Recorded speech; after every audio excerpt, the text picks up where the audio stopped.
वो जहाँ हमारे गांव में जमवाल परिवार हैं, काफी रायपुर से हैं, शिफ्ट हुए। और उसमें ठाकुर रंजीत सिंह थे, आत्मा सिंह थे। तो इनका नाम बताने से वो बड़े खुश हुए। हमें उन्होंने चाय पानी तो पिलाया, उसके साथ में बताया कि किस लिए आए हो। तो हमने बताया ऐसे ऐसे हमने एमएससी की है। उन्होंने कहा कौन सी जॉब चाहते हो। तो हमने वही वाला जॉर्जी वाला निकला मुंह से। उन्होंने कहा टूरिज्म में जाना चाहोगे तो मैं उसमें कुछ कर देता हूँ। उसमें जो चलता था उसी को लेके जहाँ पे ड्रिलिंग हुई, सुरसर मानसर एरिया में ड्रिलिंग हुई थी ऑयल के लिए। बट क्या हुआ, नीचे हाइड्रोस्टेटिक प्रेशर इतना है कि वो जो ड्रिलिंग मशीन थी एक पर्टिकुलर लेवल तक जाके तो गई। उसके बाद जब वो प्रेशर का उसको सामना करना पड़ा तो वो ड्रिलिंग रॉड वगैरह ट्विस्ट होके फेलियर हो गया, जाम हो गया सारा कुछ। और ये जो डायमंड वाला बिजनेस है ये सिर्फ कैम्बोर में है। कैम्बोर ग्रुप और जो रीवा ग्रुप है उसके बीच में एक लेयर आता है शेल का, उसके नीचे शेल क्या क्ले बेड्स हैं, उनके नीचे एक कंग्लोमरेट मिलता है। और वो कंग्लोमरेट में रंग बिरंगे पेबल्स गोल गोल मिलते हैं। अभी आज वो टेक्नोलॉजी आ गई है कि उसको लिथियम को सेपरेट किया जा सकता है, इसलिए उसकी एक्सप्लोरेशन हुई है, थोड़ा स्टैब्लिश हुआ है। अभी काम और जारी है और जीएसआई उसका काम कर रही है। लिथियम आपको पता ही है, आज के टाइम में वो बहुत ही इंपॉर्टेंट हो गया है। जब से ये आपकी बैटरी ई कार चलने लगी है, ई बसेस चल रही है, तो बैटरी में यूज होता है। And that help me through out. जहाँ इसमें है कि उसको हम वैल्यू कैसे करते हैं, वो हमने उसी में सीखा कि थोड़े में कैसे गुजारा करके अपने जो एम्स है उनकी पूर्ति कैसे करनी है, आगे बढ़ना कैसे है। तो इस तरीके से आफ्टर स्कूलिंग कॉलेज पहुंचे। बट वो जो प्लेटिनम है वहां पे, उसका आज की डेट में अभी काम नहीं हो सकता है। कोई टाइम आएगा, कोई ऐसा टाइम आएगा, क्योंकि नेचर में जितने भी नेचर सोर्सेज हैं, मेनी टाइम्स जो मिनरल्स मेटल्स हमें मिलती है, जो एलिमेंट मिलता है, वो जिसमें पता चलता है उसमें it may not be economically viable to work out, to exploit it. But report तो बन के रह जाती है रिकॉर्ड में। फिर एक टाइम आता है 10-20 साल के बाद में, जब एल्सवेयर वो चीज़ की शॉर्टेज हो जाती है, वो वही वाले की कीमत अप हो जाती है बाजार में, तो वो फिर इकोनॉमिकली वायबल बन जाता है।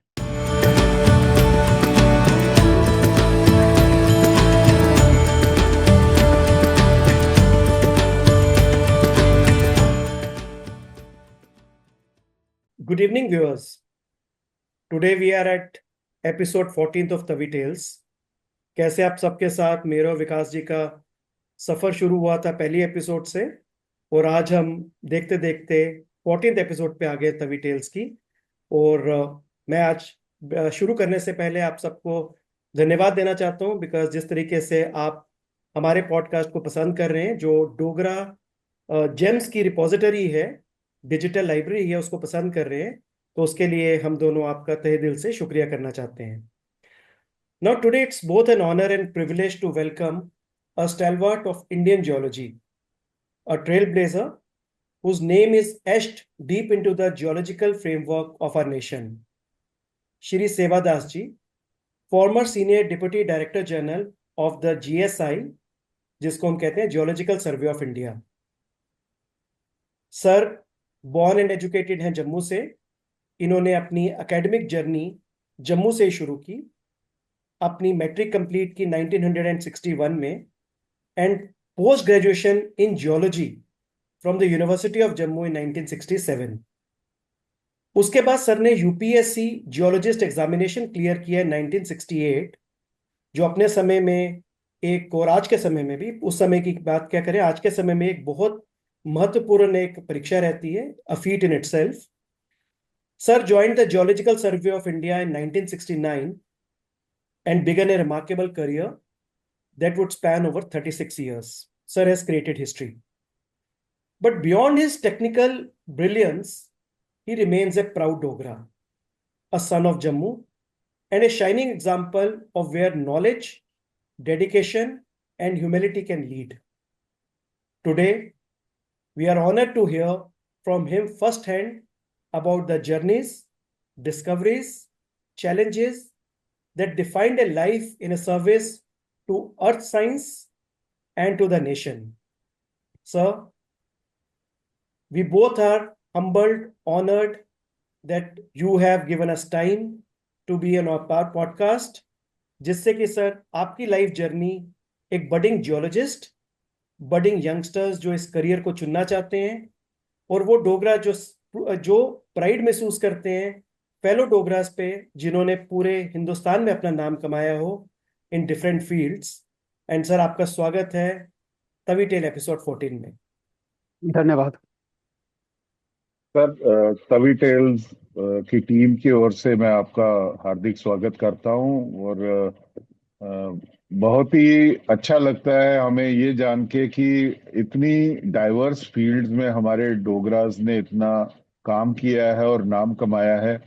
और यही एक मैं कह सकता हूँ एक सेलिएंट फीचर है हमारी टेलीकास्ट द तवी टेल्स का, कि जिन जिन शख्सियतों का, जिन पर्सनैलिटीज का पता नहीं है हम लोगों को कि इतना कुछ कर चुके हैं और सामने नहीं आए हैं, तो ये हमारा प्रयास है कि वो सामने आए ताकि हर एक डोगरा को पता चले कि हमारे जो पहले डोगरास इतना कुछ कर चुके हैं, किस किस फील्ड में क्या क्या अचीव कर चुके हैं।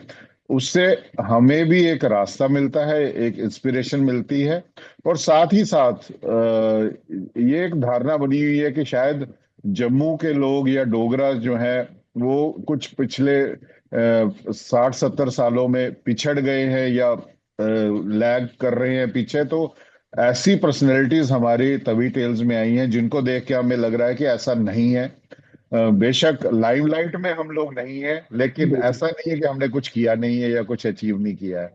तो सर, आपका बहुत बहुत मैं स्वागत करता हूं। और आपका बचपन, जैसे अजय जी ने बताया कि जम्मू में आपकी यात्रा शुरू हुई, तो हम चाहते हैं कि आप अपने बचपन में हमें ले जाएं और आपके जो शुरुआती साल थे सर वो कैसे थे। जैसे स्कूल टाइम था, तो वो जो आपका जो उस टाइम का एक्सपीरियंस है, how did that experience shape your values.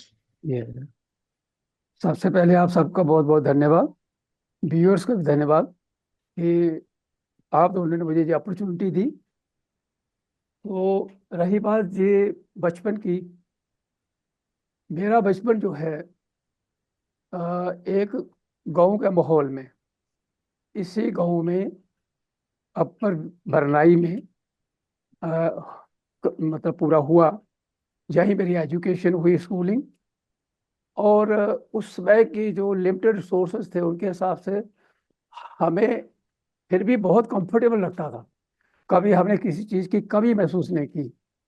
और जब हम आज के टाइम के साथ कंपेयर करते हैं तो मैं कहता हूँ कि हम बहुत लकी थे, और मेरी लिमिटेड रिसोर्सेज में भी हम जो करना चाहते थे हम वो कर दिखाए। क्यों, मैं आपको बताऊँ, हमारा प्राइमरी तक मुट्ठी स्कूल में पढ़ाई होने के बाद दमाड़ा स्कूल, जहाँ से 3-4 किलोमीटर पड़ता था, पैदल जाना पड़ता था।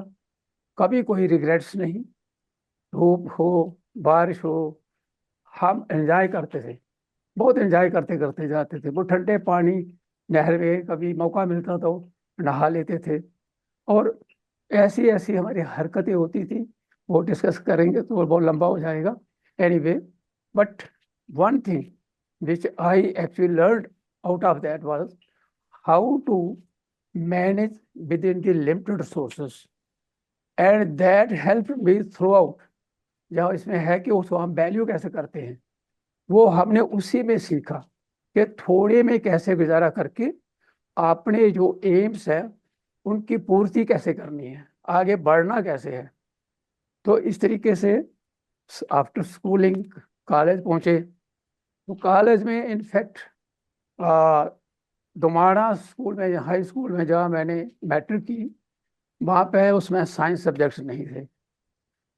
मैं डॉक्टर बनना चाहता था, मेडिकल मुझे मिला नहीं, तो फिर मैंने जियोलॉजी ज्योग्राफी रखा कॉम्बिनेशन, और मैथ और इंग्लिश तो था ही, ये उसमें का कॉम्बिनेशन होते थे। बट द मोमेंट जियोलॉजी पढ़ना चालू किया, यू वोंट बिलीव, मुझे इतना इंटरेस्ट डेवलप हुआ। मुझे ऐसा लगा कि मैं जैसे गाँव में बहुत सारी चीज़ें जो है वो पहले ही वाकिफ था जिन चीज़ों से, जो ग्राउंड से जुड़ा हुआ था, वो सब चीज़ें मेरी धीरे धीरे साकार होने लगी। और वहाँ मुझे I must acknowledge the help and guidance of one professor, Rajendra Singh Jamwal Didwal. Rajendra Singh Didwal professor हुआ करते थे। ये पास मेरी डुड्डू के रहने वाले थे, जम्मू में सेटल हो रखे थे। उनका कुछ ऐसा मेरे प्रति ऐसा लगाव हो गया कि मुझे एक्स्ट्रा क्लास मेरी लेके, जैसे कभी कोई डिबेटिंग कंटेस्ट हो रहा है तो मुझे उन्होंने चुन लेना, कहना ये टॉपिक है, आप हिस्सा लोगे ही लोगे।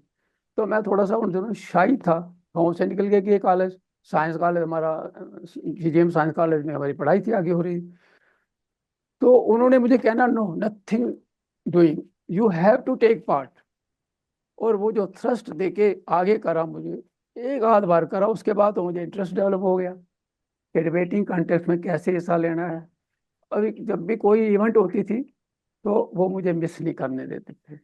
इसलिए आज वो हमारे बीच में नहीं है, कुछ साल पीछे वो चले गए, but I can not forget his guidance and even love for me.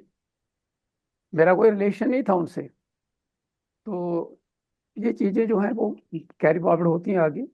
उसके बाद जब मैंने एमएससी पहुंचा, पोस्ट ग्रेजुएशन की जियोलॉजी में, तो बीच में कुछ ऐसी हर्डल आई, और उन हर्डल से निकलने के लिए मेरे कोई और दूर दराज के टीचर थे, उन्होंने बहुत सहायता की। वो घर पहुंचे, उन्होंने कहा नथिंग डूइंग, अभी इनका कोई टाइम नहीं है। ये मैं गलत बोल गया, जो एमएससी से पहले जैसे ही मैंने मैट्रिक की तो शादी का प्लान बन गया कि लड़का फिट है, अब इसकी शादी कर दो। उस समय मुझे उन्होंने टीचर नहीं, जो दमाणा स्कूल में मेरे टीचर थे, उन्होंने मुझे उस समय बचाया। घर वालों के पास आए, उन्होंने कहा नथिंग डूइंग, ये पढ़ने वाला बच्चा है, इसको कॉलेज छोड़ो। इनको किसी ने गाइड कर रखा था, पता नहीं, बेल विस्टर ने, उन्होंने बोला जो बच्चे कॉलेज आते हैं वो लोफर हो जाते हैं, वो बिगड़ जाते हैं। तो उन्होंने हमारी गारंटी दी, उन्होंने कहा मैं गारंटी देता हूँ, आप इसको जाने दो, ये पढ़ेगा। तो ऐसे करके एक के बाद एक क्लियर करते गए non stop, and I did even post graduation. And after that there was a little bit of time when I was free, because इससे पहले मुझे एक और चंद डाल दी थी घर वालों ने। जस्ट आई क्लियर्ड एमएससी, मेरी शादी कर दी। उसमें कुछ नहीं मेरी चली। उन्होंने कहा घर का खाना मिलता है, खेती करते हैं। एक्चुअली मेरे जो पेरेंट्स थे, अभी दोनों नहीं हैं, वो पढ़ाई का तो सवाल ही नहीं पैदा होता, बिल्कुल अनपढ़ थे, और किसी की जमीन में खेती करते, मतलब उनको टिलर कह लीजिए, पिजन कह लीजिए। तो वो खेती करते थे, तो उससे अच्छी खासी उपज आ जाती थी, जिससे हमारा गुजारा चल जाता था। और दूसरा, मैंने जो शुरू में ही कहा कि मेरी धीरे धीरे आदत ऐसी बन गई थी कि थोड़े में गुजारा करना। I remember and I have even some photographs, old photographs, in the first year of my college. Pre university हुआ करती थी उसमें, मैट्रिक के बाद कॉलेज आना पड़ता था। तो प्री यूनिवर्सिटी के टाइम में फॉर 1 ईयर मैं खादी के पजामा कुर्ता में जाता था। 2 सेट बना रखे थे, तो वो चेंज करके मैं उसमें जाता था। I never had that feeling कि मैं ऐसे जा रहा हूँ, because it was allowed, college में अलाउड था। उसमें कोई यूनिफॉर्म कोड तो अभी भी नहीं है ऐसा कॉलेज में। तो इस तरीके से वो चीज़ें मैंने बचपन में ही सीख ली थी। अब रही बात शादी होने के बाद, जिसमें क्वेरी है, वो शायद आपकी क्वेरी है, या आगे खजूरिया साहब की है।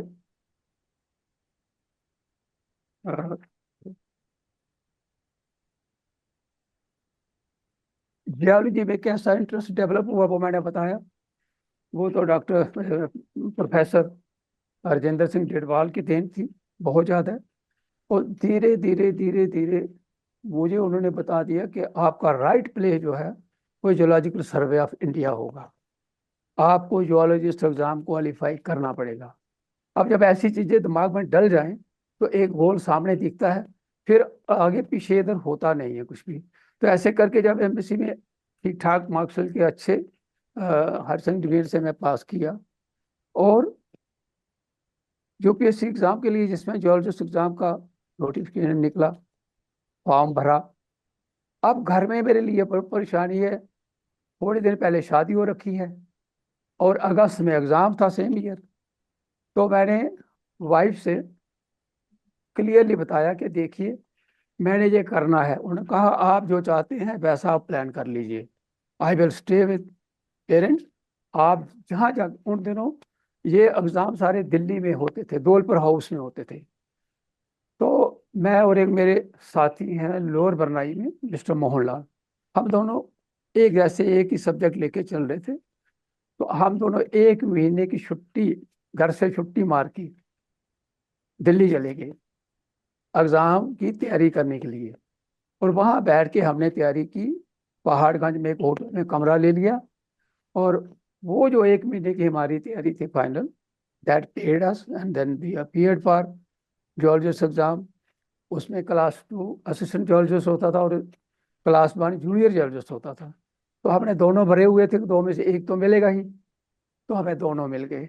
तो then I could join as a junior geologist. मैं पूरी कहानी आगे ले गया और क्वेश्चनरी के हिसाब से नहीं चल रहा हूँ।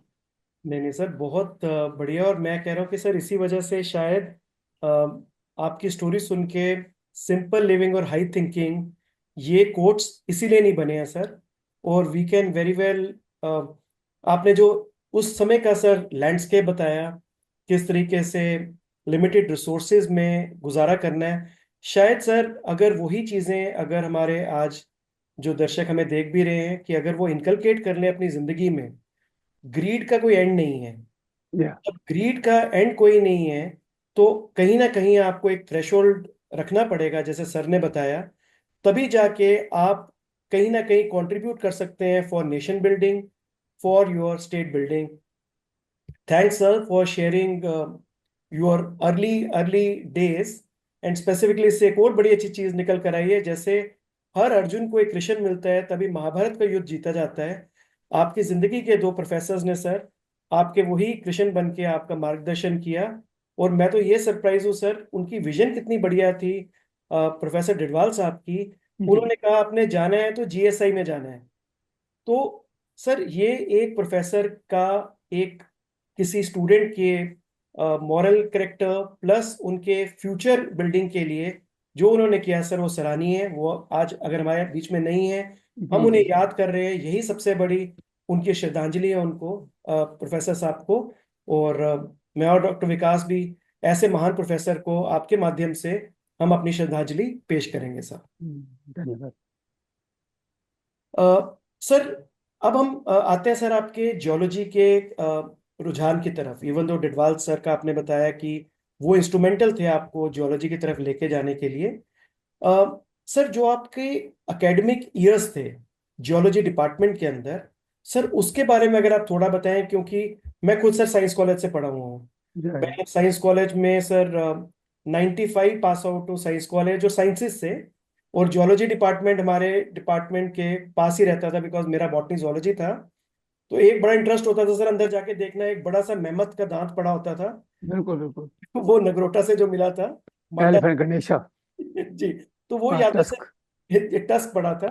तो सर उसी के ऊपर सर आपके वो दिन कैसे थे सर साइंस कॉलेज के अंदर इन जियोलॉजी डिपार्टमेंट, सर उसके बारे में थोड़ा सर अवगत कराएंगे सर। देखिए उन दिनों हमारे जो जियोलॉजी डिपार्टमेंट के एचओडी थे वो केएल गंडोत्रा जी थे, गंडोत्रा जी। और प्रोफेसर ओपी शर्मा जी थे, सरदार निर्मल जी से सिंह थे। तो इस तरीके के इनके साथ ही एक नाम मैं भूल रहा हूँ, ब्रिज ब्रिज कुमार करके थे। और तो इस तरीके से इन सब का अपनी अपनी जगह जो है, जब प्रैक्टिकल करते थे हम, क्योंकि इसमें हमारे प्रैक्टिकल बहुत होते थे, सैंपल्स के साथ अपने आप को कन्वर्सन करना। ये अगर ग्रेनाइट है तो ग्रेनाइट क्यों है, अब ग्रेनाइट की वैरायटीज हैं तो टाइप्स हैं, तो उनको कैसे डिफ्रेंशिएट करना है। इसी तरह से मिनरल्स हैं, तो मिनरल से फेल्सफार है तो ये क्यों है, ये क्वार्ट्ज है तो क्यों है। फिर वहाँ पे माइक्रोस्कोपिक स्टडी भी होती थी, उसमें हमें थोड़ा थोड़ा बताया जाता था। उस लेवल का नहीं होता था जितना फिर आगे जाके हमें पीजी में मिला करने को। साइंस कॉलेज में उतना नहीं हो पाया था जितना जब हमने पीजी करी, तो वहाँ हमारे और फंडामेंटल्स थोड़े क्लियर हुए, तो इंटरेस्ट बनता गया। और सबसे बड़ी चीज़ जो मुझे लगती थी कि जब मैंने ये पढ़ा, इकोनॉमिक जियोलॉजी, हमारे एक डीएन दशरथी करके होते थे प्रोफेसर, और पीजी डिपार्टमेंट में होते थे एसएन वाकुलू हुआ करते थे हमारे वहाँ में एचओडी, और दशरथी, और हमारे टी आर भाटिया पे हमें इकोनॉमिक जियोलॉजी पढ़ाते थे, और दशरथी जी। इनका जो था, मुझे कुछ ऐसा इंटरेस्ट डेवलप हुआ कि भाई ये गोल्ड कन जो है, ये कॉपर का जो प्रेजेंस है, अब ये जब थिन सेक्शन जो हम बनाते हैं उसके अंदर जो दिखाई देता है, और जो उसका वेरियस लाइट्स में जो उनका रिफ्लेक्शंस होती हैं, उनको जो हम नोट करते थे, तो उनमें मुझे ज़्यादा से ज़्यादा इंटरेस्ट डेवलप हुआ। और मुझे ये लगा कि ये चीज़ें हमने बाद में जंगलों में जाके, पहाड़ों में जाके, मैदानों में जाके ढूंढनी है। तो क्या पता हमारे हाथ कोई ऐसा वाला लगे। तो ये उन्हीं दिनों में ये बीज जो है वो हमारे अंदर बो गया था। वो बोने वाले वही प्रोफेसर थे, क्योंकि उनका समझाने के इतने प्यारे तरीके थे कि हमें ये लगता था कि ये और बताएं, हमें और डिटेल में बताएं। तो ये कुछ चीज़ें थी जिनसे मुझे और ज़्यादा खिंचाव लगाव हो गया कि मैंने जियोलॉजी सब्जेक्ट जो है, आफ्टर डूइंग एमएससी, एक स्टेज ऐसी भी आई थी, कुछ दिन हम जब एग्ज़ाम दे आए थे, रिजल्ट बड़े देर बाद आया था, तो मैं और मेरे साथी जो है, हम इधर उधर करने लगे। लोग कहने लगे देखो जी 16 क्लास, वो गाँव में बोलते हैं 16 जमात पढ़ गया। तो हमारे जो अनपढ़ रिश्तेदार वो हमें ये कहते थे, अरे जी 16 किताबें पढ़ के अब वहाँ खेती में जाके काम कर रहा है। मेरा बड़ा भाई अनपढ़ था, खेती करते थे, पिताजी अनपढ़ थे, तो मैं उनके साथ जाके मदद करता था। तो हमें वो उलाहने देने लगे कि ये अगर यही काम करना था तो ये किताबें इतनी बड़ी क्या जरूरत थी पढ़ने की। तो वो सारी चीजें जो है वो जब सामने आती थी, तो हमने कहा भाई चलो कोई दिल्ली चल के ट्राई मारते हैं। दिल्ली चले गए और जाके हम अपने युवराज करण सिंह को मिले। ये उसमें टूरिज्म के मंत्री थे। तो इन्होंने कहा भाई आप लोग, जब हमने बताया कि हम फलाना फलाना गांव से हैं, तो वो जहाँ हमारे गांव में जमवाल परिवार हैं काफी, रायपुर से हैं शिफ्ट हुए, और उसमें ठाकुर रंजीत सिंह थे, आत्मा सिंह थे, तो इनका नाम बताने से वो बड़े खुश हुए। हमें उन्होंने चाय पानी तो पिलाया, उसके साथ में बताया कि किस लिए आए हो। तो हमने बताया ऐसे ऐसे हमने एमएससी की है। उन्होंने कहा कौन सी जॉब चाहते हो। तो हमने वही वाला जियोलॉजी वाला निकला मुंह से। उन्होंने कहा टूरिज्म में जाना चाहोगे तो मैं उसमें कुछ कर देता हूँ। उसमें जो चलता था हमने मानी। हमने कहा नहीं नहीं हमें कोई। उन्होंने कहा फिर मैं चिट्ठी देता हूँ, साधक थे उसमें सीएम, उनके नाम देता हूँ, आप जाओ, और वो आपको वहाँ पे स्टेट डीजी में है, directorate of geology and mining, उसमें कहीं एडजस्ट कर देंगे। फिर हमारे इन द मीन टाइम मेरे साथी ने जीएसए में नॉन गजटेड पोस्ट थी, सीनियर टेक्निकल असिस्टेंट एसटी, उसका एग्जाम दे रखा था, जो किसी वजह से मैं नहीं दे पाया था, तो वो उसमें सिलेक्ट होके चले गई। मुझे डीजीए वालों ने 9 रुपये दिहाड़ी पर रख लिया कॉन्ट्रेक्चुअल, और चक्कर कोलफील्ड भेज दिया। आपको 6 महीने में रहा, वो भी मेरे लिए बड़ा एक्सपीरियंस था कि मुझे प्रैक्टिकली कुछ रॉक्स के साथ वाकफी करने का मौका मिला, and that was the great thing for me. इस तरीके से in the meantime result आ गया, क्वालिफाई कर गए, और मेरी पोस्टिंग हो गई भोपाल में, एंड आई ज्वाइन किया। सर बहुत ही सराहनीय आपकी जर्नी है। और जैसे आपने बताया कि आप डॉक्टर बनना चाहते थे लेकिन साइंस सब्जेक्ट्स नहीं थे, आपने जियोलॉजी चुनी क्योंकि वही अवेलेबल थे आपके लिए, उस समय पॉसिबल था आपके लिए। तो वही एक कहावत है कि जब अपने मन की नहीं होती तो वो भगवान या परमात्मा के मन की होती है, तो वो हमारे लिए बेटर ही होता है। तो कहीं बिल्कुल। ना कहीं आपका आपका इंटरेस्ट शायद उसमें था। डॉक्टरी में आते तो मे भी आप बने ही जियोलॉजी के लिए थे। तो ये कहावत आप पे होती है चरित्रार्थ की, हम तो सोचते हैं अपने हिसाब से, लेकिन जो होता है वो आप भगवान बोल दीजिए, परमात्मा बोल लीजिए, प्रकृति बोल लीजिए, यूनिवर्स बोल लीजिए, उनकी प्लानिंग हमसे बेटर होती है बेटर हमेशा। होती है। तो ये देखने को मिला है। और दूसरा सर, आपने हमें बता ही दिया कि आपको कितनी अड़चने आई, कितनी रुकावटें आई, इवन पर्सनल फ्रंट पे शादी हो गई, लेकिन आप जिस लाइन पे चलना चाहते थे, जो आपका मोटिव था, जो एम था, उस पे आप चलते रहे। और आपने जियोलॉजिकल जो यूपीएससी का जियोलॉजिस्ट एग्जामिनेशन वो 1968 में पास किया। तो सर, उस समय का माहौल, आपने स्ट्रगल्स तो बता दी कि दिल्ली गए, वहां पे आपने होटल में रह के पढ़े। और उस समय जैसे डॉक्टर होता था, इंजीनियर होता था, या वकील होते थे, तो ये फील्ड तो बड़ी कम सुनी होती थी लोगों ने ना, कि जियोलॉजिस्ट कोई क्या चीज है, क्या नहीं है। तो जैसे आपने वो एग्जाम पास भी कर लिया, आप सिलेक्ट भी हो गए, तो मैं ये पूछना चाहता हूँ कि बाकी सोसाइटी का या अपने फ्रेंड सर्कल में या फैमिली में क्या रिस्पांस था? जैसे मतलब कोई डॉक्टर बन जाए तो बड़ी बात मानी जाती है, हाँ हाँ डॉक्टर बन गया, पता है हम लोगों को कि इसकी क्या इंपॉर्टेंस है। इंजीनियर बन जाए, वकील बन जाए, है ना, तो ये चीजें कॉमन फील्ड्स हैं, लेकिन ऐसी वाली फील्ड्स जो है बड़ी रेयरली पता होती हैं। तो उस समय क्या उनका रिस्पांस रहा जब आपने एक अच्छा, इतना बड़ा ऑल इंडिया लेवल का एग्जाम यस यस। क्वालिफाई किया, तो उनका क्या रिस्पांस था? देखिए, जो मेरे प्रोफेसर लोग थे उनमें भाकलू साहब से लेके हमारे टी आर भाटिया थे, देन इसी तरीके से हमारे ओपी शर्मा जी थे, और इधर थे एक फिजिकल जियोलॉजी पढ़ाते थे, उनका नाम भी शर्मा ही था। तो ये सब लोगों ने तो बहुत अप्रिशिएट किया कि भाई ठीक राइट जगह हमारे पढ़ाई हुए बच्चे पहुंच गए हैं। पर जो मेरे रिश्तेदारों में जो रिएक्शन था, वो कहे बस नौकरी मिल गई है, चला गया है, बाहर चला जाएगा, तो अपना तो सब बन गया है, पर हमें कौन सा इससे फायदा होने वाला है, डॉक्टर बनता तो हमें बड़ा फायदा होना था। ऐसी वो चीजें उसमें मुझे सुनने को मिली। तो हमने कहा अब ये चीजें तो इनके बस की है नहीं। जिस माहौल में हम जन्मे पले हैं, जिस एनवायरनमेंट में हम बड़े हुए, पढ़े लिखे, और इस तरीके से जॉब मिल गई, मैंने कहा ये इनकी समझ से बाहर हैं, तो हम इसमें कुछ नहीं कह सकते। और ना ही, हाँ, हम कोशिश करते थे उनको बताने की कि अब ये हम जे उस विभाग में पहुंचने के बाद करेंगे। बस इतना ही था इसके प्रति।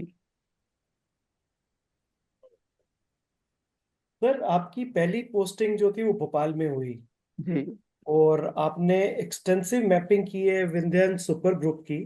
बिल्कुल अब ठीक। सर, एक तो ये कुछ टर्म्स ऐसी होंगी सर, जो एक रिक्वेस्ट है वो थोड़ा हमें भी और साथ में हमारे व्यूअर्स को भी, जियोलॉजिस्ट जो उनको तो समझ आ जाएगी, तो वो सर थोड़ा आप बीच में रिक्वेस्ट है वो भी बताएंगे सर। और साथ में उस समय का कोई सर मेमोरेबल एक्सपीरियंस भोपाल में इस मैपिंग के टाइम पे हुआ हो, जो आप शेयर करना चाहें सर। ओ श्योर, ओ श्योर। मेरे ज्वाइन करने के बाद मैंने देखा वहाँ एक तो जो डायरेक्टर साहिबान थे, उनका नाम था शंकर मोहन माथुर, और वो पहले डायमंड्स के ऊपर काम कर चुके थे। उनके एक साथी थे H.N. सिंह करके, और उनकी एक टीम थी दो जियोलॉजिस्ट की। जब वो जियोलॉजिस्ट रहे, उसमें तो डायरेक्टर बने हुए थे हमारे, जब वो जियोलॉजिस्ट रहे तब वो पन्ना में डायमंड्स के ऊपर काम कर चुके थे। जहाँ तक कि उन्होंने डायमंड्स का एक टेंडर फिक्स करना होता है कि मान लो अगर आप 1 क्विंटल मटेरियल को, जिसमें डायमंड हैं, पेरेंट रॉक की मटेरियल, अगर उसको आप क्रश करके निकालते हैं तो कितने डायमंड मिलेंगे। तो उन्होंने एक सेट कर रखा था कि 11 कैरेट्स पर टन, 11 कैरेट्स पर टन उनको ये मिलता था। उनकी रिपोर्ट थी। और मेरे गुड लक ये थी कि मुझे पहली जो इन्वेस्टिगेशन मतलब मिली, वो मिली डायमंड्स के रिलेटेड।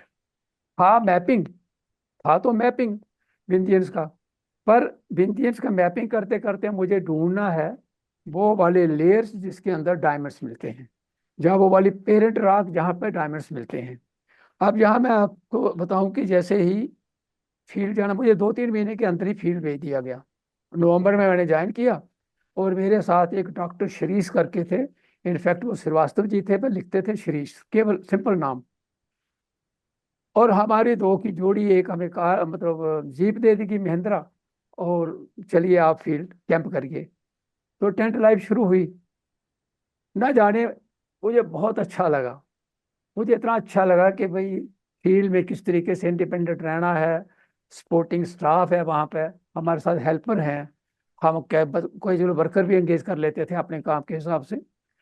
पर मैंने वहाँ देखा कि डॉक्टर श्रीश जो है वो हार्डली 1 महीना लगा ले, और रोज वो रात को मेरे साथ बैठे तो रिजिग्नेशन लिखते थे कि मैं रिजाइन कर रहा हूँ।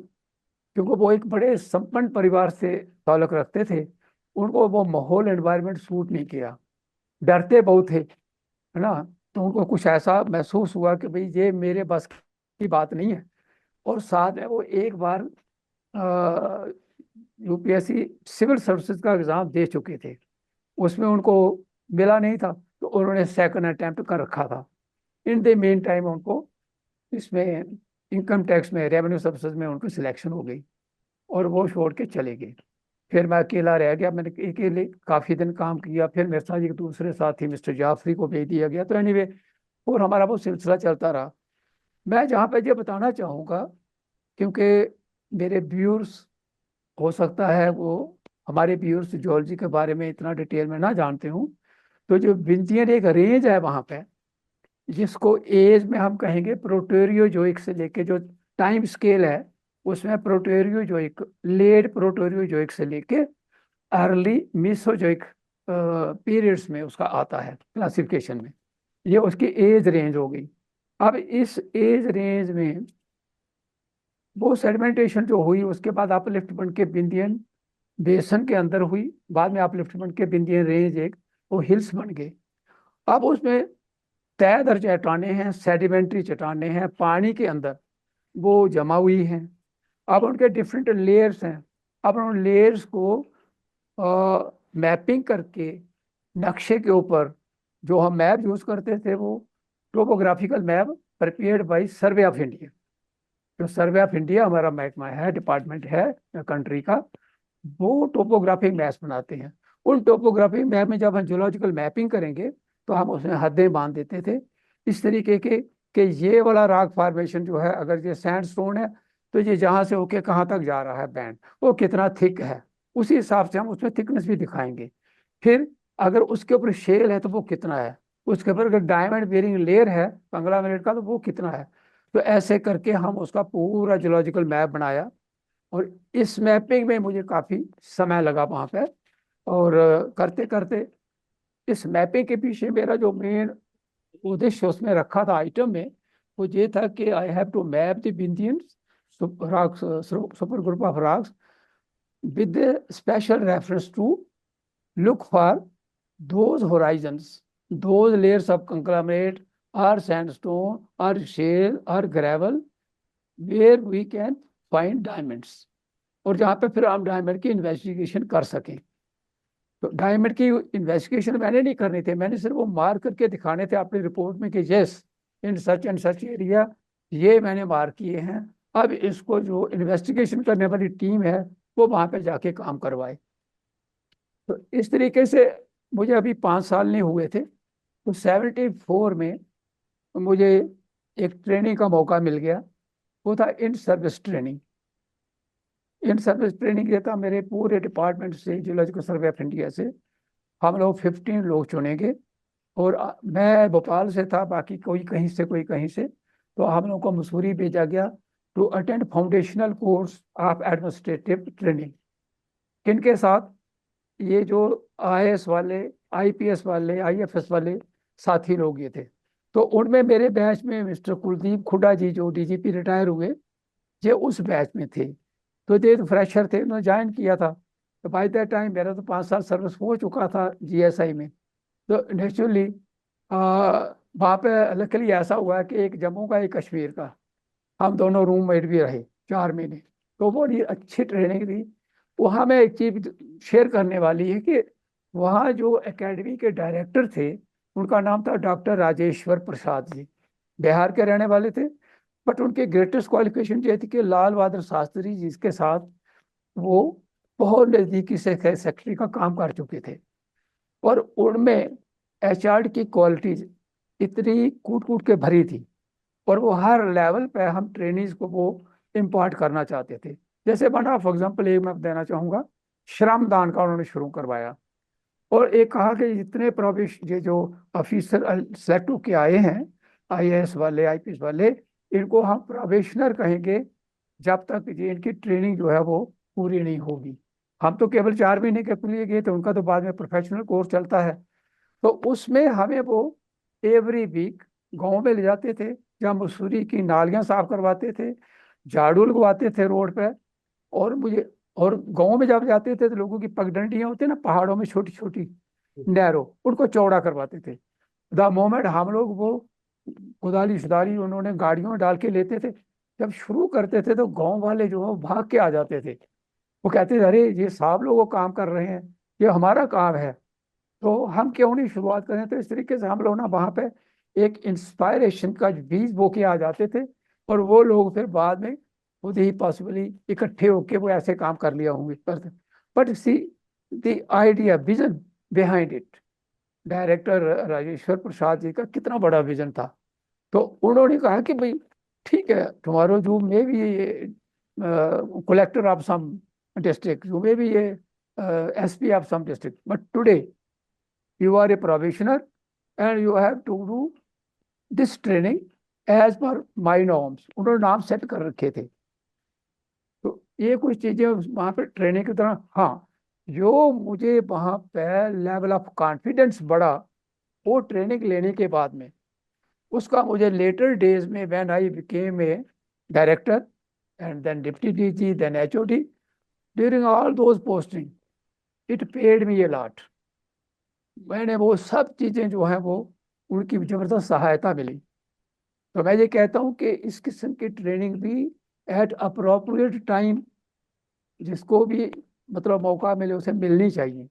और जो हायर अप होते हैं उनको इसके प्रति ध्यान रखना चाहिए कि सब कुछ संभव है अगर वो टाइमली ध्यान दिया जाए। बिल्कुल सर, और बहुत ही इंटरेस्टिंग। मैं तो सर ये सोच रहा था कि आपने तो इतना वो डायमंड के लिए उस टाइम पे किया, जैसे आज की डेट में रेलवेज के लिए भी देखते हैं कि टाइप ऑफ टोपोग्राफी क्या है, जी। टनल्स बनने के लिए वो सब चीजें। Sir on the lighter note, JNK में कोई डायमंड वगैरह का वैसा नहीं है लेयरिंग के अंदर, कोई no no marking no marking की नो हो?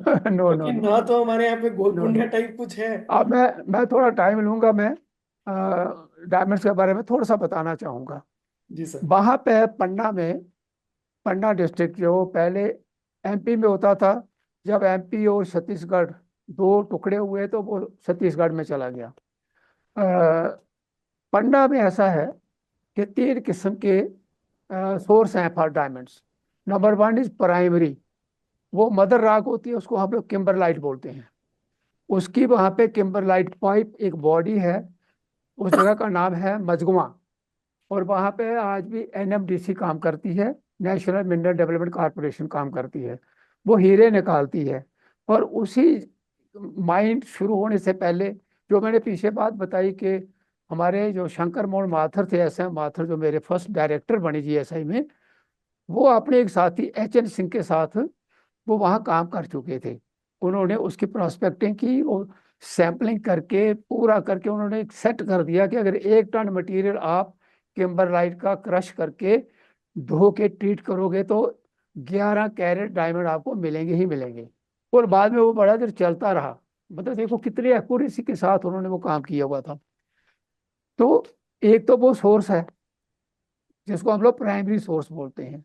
वो किम्बरलाइट जो है वो मेंटल से आती है। मेंटल से एक तरह जैसे लावा आता है, उसी तरीके से वॉल्केनिक सिटी होती है ना, उसमें लावा आता हो, वो उसी तरीके से एक आती है। वो मैं ये कहूँगा वो इस किस्म का होता है कि पूरी तरह से जहाँ सरफेस पे पहुंचता नहीं है, जहाँ सरफेस पे नजदीक आया बाद में जब इरोजन हो गया ऊपर वाले लेयर का, और वो सेडिमेंटेशन बेसन में हो रही थी, पानी के अंदर हो रही थी, बिंदियन सेडिमेंट्स। और बिंदियन सेडिमेंट्स सैंडस्टोन है चारों तरफ, उसको वो पायरिस करते हुए ऊपर ऐसे गुब्बारा का गुब्बारा आया हुआ है, और ओवल शेप है उसका, एक पिट बना हुआ है। बाद में वो बैठ गया इरोजन से, अब उसमें से निकाल निकाल के डायमंड्स को निकाले। अब दूसरा सोर्स वहां पे है इसी टाइम पे इस किस्म की बहुत सारी पाइप्स रही होंगी उस एरिया में जिसमें सेडिमेंटेशन हो रही थी। और विंध्यन सुपर ग्रुप का मैं ये भी बताना चाहूंगा, जो नीचे वाला पार्ट है उसको सैमरी ग्रुप कहते हैं, उसके बाद कैमर ग्रुप है, उसके बाद रीवा ग्रुप है, एंड लास्ट में भंडर ग्रुप है। 4 ग्रुप में उसको। और ये जो डायमंड वाला बिजनेस है ये सिर्फ कैमोर में है। कैमोर ग्रुप और जो रीवा ग्रुप है उसके बीच में एक लेयर आता है शेल का, उसके नीचे शेल क्या क्ले बेड्स हैं, उनके नीचे एक कंग्लोमरेट मिलता है। और वो कंग्लोमरेट में रंग बिरंगे पेबल्स गोल गोल मिलते हैं। वो राउंडिंग हो रखी है उनकी, जिसमें वो डिपोजिशन हो रही थी उस बेसन में, तो पानी से उसकी राउंडिंग हो रखी है। उसी के अंदर कहीं पर उस किस्म की किम्बरलाइट पाइप पेरेंट रॉक जो है इन्वॉल्व हो गई, और उसमें से डायमंड्स निकल के उस कंग्लोमरेट में छिपे हुए हैं, जगह जगह बैठे हुए हैं। उसको हम बोलते हैं सेकेंडरी सोर्स। अब क्या होता है, लेटर स्टेज में जब वो कंग्लोमरेट का इरोजन हुआ तो उसमें से निकल के वो ग्रेवल में चले गए। ये तो मिलियन ऑफ ईयर्स की चेंजेस है ना, ये 2-4 साल की तो चेंज है नहीं। जब वो ग्रेवल में ऊपर चले गए उसको हम बोलते हैं tertiary source, that is the third source. तो वहाँ ग्रेवल में भी डायमंड मिलते हैं, कंग्लोमरेट में भी डायमंड मिलते हैं। और किम्बरलाइट बॉडी है जो मजगुआ में एक ओपन है, एक हिनोटा में है पास में, उन दो में मिलते हैं। हिनोटा में कम मिलता है, उसमें उसमें काम नहीं हो रहा था, पर मजगुआ जो डायमंड किम्बरलाइट पाइप है उसमें काम हो रहा है तरीके से, मैकेनाइज तरीके से प्राण लगा हुआ है।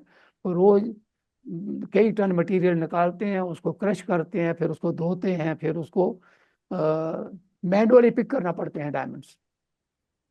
और डायमंड जिसमें रॉ फॉर्म में होता है वो जस्ट कांच का टुकड़ा लगता है, उसे कोई भी कांच का टुकड़ा करके फेंक देगा। ये तो बाद में जड़िया लोग होते हैं जो उसको ना, जब वो फेस कट कर कर करके उनको वो रियल जो है वो शेप देके जेम बना देते हैं। और कुछ उसमें से इंडस्ट्रियल डायमंड्स निकलते हैं, वो जेम क्वालिटी के नहीं होते हैं सारे डायमंड। ये सर मैं इसलिए पूछ रहा था क्योंकि जैसे जब हम पढ़ते थे तो ये कहते थे कि डायमंड भी एक कार्बन की फॉर्म है। बिल्कुल और प्योर। और कोल भी। अब वो जब वो डिस्कशन होती थी व्हेन वी वर स्कूल, हम कहते थे काला कोट में इतना कोयला है, कोयला इज ऑल्सो हाँ कार्बन, तो जो जी जी। कंप्रेस्ड कार्बन है वो डायमंड बनेगा। तो हाँ हमारी अभी नहीं तक तो नहीं नहीं, मेरा ये सोचना था कि कोयला जो है वही हाँ कंप्रेस होने के बाद आफ्टर सम टाइम वो डायमंड जी बनता जी है, लेकिन सर आपने आज क्लियर किया जी कि जी। That is it's not like something that. Else. और हम काफी हद तक गलत पढ़ रहे थे इतने साल से। इट्स नॉट लाइक दैट, जी यस। जी सर, जी सर। सर हम मध्य प्रदेश और छत्तीसगढ़ से निकल के आप थोड़ा भूटान की ओर चलते हैं। तो श्योर आप श्योर। वहाँ जो सर एक ब्लैक माउंटेन एक्सपेडिशन है उसको एक लेजेंडरी समझा जाता है, तो आप उसका पार्ट रहे हैं। तो उस असाइनमेंट के बारे में हम जानना चाहते हैं कि what made that assignment unique, और आपकी टीम को उस डिफिकल्ट टेरेन में क्या चैलेंजेस फेस करने पड़े और आपने कैसे उनको ओवरकम किया। देखिए ऐसा है, अप टू 76, 1976 में भोपाल में और पन्ना डायमंड बेल्ट में काम कर रहा था, मैपिंग का, with special reference to search for diamonds. Suddenly, one fine morning, I received a letter. It came through telegraphic intimation. You have to go to Bhutan to take part in a very prestigious expedition, and that expedition for to Black Mountain area of central Bhutan. तो पहले मैं चौंका कि what is that. फिर मैंने सोचा ये मेरा नाम क्यों किया है जहाँ से। Then to reliable sources I came to know कि उन्होंने एक particular age group, and then they thought कि पहाड़ी एरिया से होना चाहिए। तो मैं जम्मू से था, डोगरा था, तो उन्होंने इसलिए जो उठाया कि ये वहाँ और लोग भी थे, तो उन्होंने, मैं जम्मू से एक ही था वहाँ पे, तो उन्होंने उठाया मुझे कि ये बंदा इसमें फिट है। एंड देन 30, जस्ट 31-32 उसमें एज थी मेरी। तो मुझे जेस करना पड़ा। जब उन्होंने दिया मुझे, इट वॉज ऑप्शन, तो मैंने कहा अच्छा 3 महीने के लिए भेजना था। तो आई था 3 महीने क्या टाइम होता है। मैं फैमिली के साथ रह रहा था, वाइफ से मैंने बात करी, उनका okay go head, I will manage. क्योंकि हमारा वहाँ पे जॉर्ज लोगों का फ्रेटर्निटी बहुत है, जहाँ पे भी रहते हैं एक दूसरे का ध्यान रखते हैं। तो मैं चला गया, एक्सपीडिशन में चला गया। अब जब वहाँ एक्सपीडिशन में गए, वहाँ पे हमारा भूटान में सामची करके एक लोकेशन है, बनारहाट से आगे न्यू जलपाईगुड़ी से जाना पड़ता है। तो वहाँ पे देखा मैंने, हमारी फुल फ्लैज्ड यूनिट है जियोलॉजिकल सर्वे ऑफ इंडिया की। उसमें लोग जितने भी थे डेपुटेशन पे जाते थे। तो हम पहुंचे, हमारे डायरेक्टर ने जब हमारी पहली क्लास ली, मिस्टर AR गोकुलम करके डायरेक्टर थे हमारे बेंगलोर से। तो उन्होंने जब क्लास ली तो उन्होंने हमें एक ब्रीफिंग दी। उनका देखिए जेंटलमैन, अच्छा उसमें हमारी 3 टीम चुनी गई, 3 जियोलॉजिस्ट ऑलरेडी वहां थे, पोस्टेड थे। हमें 3 लोगों को उन्होंने उठाया, मुझे जहाँ भोपाल से, और भोपाल से जो मध्य प्रदेश से रहने वाले थे वो जम्मू में पोस्टेड थे, RK चतुर्वेदी, उनको जम्मू से लिया। और एक जो है वो कलकत्ता से लिए। तो इस तरीके से एज ग्रुप हमारा बराबर बराबर था। चतुर्वेदी तो मेरे मतलब UPSC बैच भी सेम था हमारा। डायरेक्टर ने हमें जब ब्रीफिंग दी तो पूरा उन्होंने मैप शैप निकाल के, पूरा as if some army colonel और general is explaining to his corps how to approach Black Mountain and from which side you have to approach and what far you are going to Black Mountain. Very clearly he told us that I was called to Bhutan by then minister टिंग एलिम्पू उनका नाम था, जो mines का वहाँ था, metal and mines. And he told our director, look, your people are working in Bhutan since many years, but there is a report that in Black Mountain there is a gold, and you people have never picked up that gold. How come? So you organize a full-fledged expedition of young geologists so that they can map that area and come out with some discovery of gold. That was the idea behind it. और उन्होंने जब detail में बताया, उन्होंने कहा देखिए जो हुआ है वहाँ ऐसा है कि एक हंटर गया ब्लैक माउंटेन एरिया में शिकार करने, उसे कहीं नगेट मिल गया, उसने कहा ये गोल्ड नगेट है, और वो जाके उसने राजा को पेश किया। राजा ने आगे सुनार को दिया, सुनार को बोला कि इसकी आप मेरी मदर के लिए इयररिंग्स बना दो। उन्होंने इयररिंग्स बना के दे दी, और इस तरीके से वो स्टोरी बन गई। अब हमें जो है वो बाद में पता चला कि वो गोल्ड नगेट जो था वो इनफैक्ट फूड्स गोल्ड था, पायराइट होती है, आयरन सल्फाइड। वो बिल्कुल ऐसे टार्निश करती है, ऐसे शाइन करती है जैसे गोल्ड होता है। तो बेचारे को वो मिला होगा। अब जो सुनारा होगा उसकी शामत आ गई, अगर वो कहता है राजा का दिया हुआ, वो कहता है ये लोहा है, तो मारा जाएगा। उसने बेचारे ने अपने से उसको इयररिंग्स बना के दे दी। तो दिस इज हाउ ये चीज का जन्म लिया इसने। हम 3 पार्टी बनाएंगे हमारी, 2-2 जियोलॉजिस्ट की। मेरे साथ डॉक्टर पुसाए थे, तो मैं अपनी टीम की बात करता हूँ क्योंकि लंबी बात हो जाएगी। तो हमें साउथ ईस्टर्न पोर्शन से अटैक करके हमें पीक तक नहीं जाना था। पीक को कवर करने के लिए 16,000 हाइट थी उसकी। वो दूसरी पार्टी थी, RK चतुर्वेदी एंड BV मूले। हमारी पार्टी जो थी वो केवल ये ढूंढने गए थे हम कि भाई हमें ये देखना वो गोल्ड है कहाँ। पूरा 8 दिन का ट्रैकिंग करके हम लोग 7-8 किलोमीटर जितना मतलब चल सकते हैं अपने लेबर के साथ, बोझे के साथ, घोड़े भी थे साथ में। 7-8 किलोमीटर के बाद में हमारा एक कैंप होता था, तो हमने वो ट्रांजिट कैंप जगह जगह सेट कर दिए। तो 7-8 कैंप थे वो करके, जब हम उस एरिए में गए जिस वैली में हमें ज़्यादा काम करना था, उसको नोबजी चू बोलते थे। नोब चू वहाँ पर नाला को बोलते हैं, नदी को। तो उस नदी में जैसे हम एंटर करें तो हमें उसमें छोटे छोटे जो मैपिंग कर रहे थे, छोटे छोटे कण मिलना चालू हो गए रॉक्स में, सल्फाइड्स के। हमने जब उनको ध्यान दिया तो हमने कहा ये तो कॉपर है। तो ऐसे करते 70 में मतलब 17 किलोमीटर कवर करने के बाद में we landed at a place जहाँ पे उसको रॉक में बेस मेटल जो है कॉपर निकला हुआ है, कटा हुआ है दोनों साइड से, इधर जा रहा है इधर जा रहा है। इस चक्कर से वो एक हमारी कॉपर फाइंड हो गई, वहां पे बेस मेटल की फाइंड हो गई।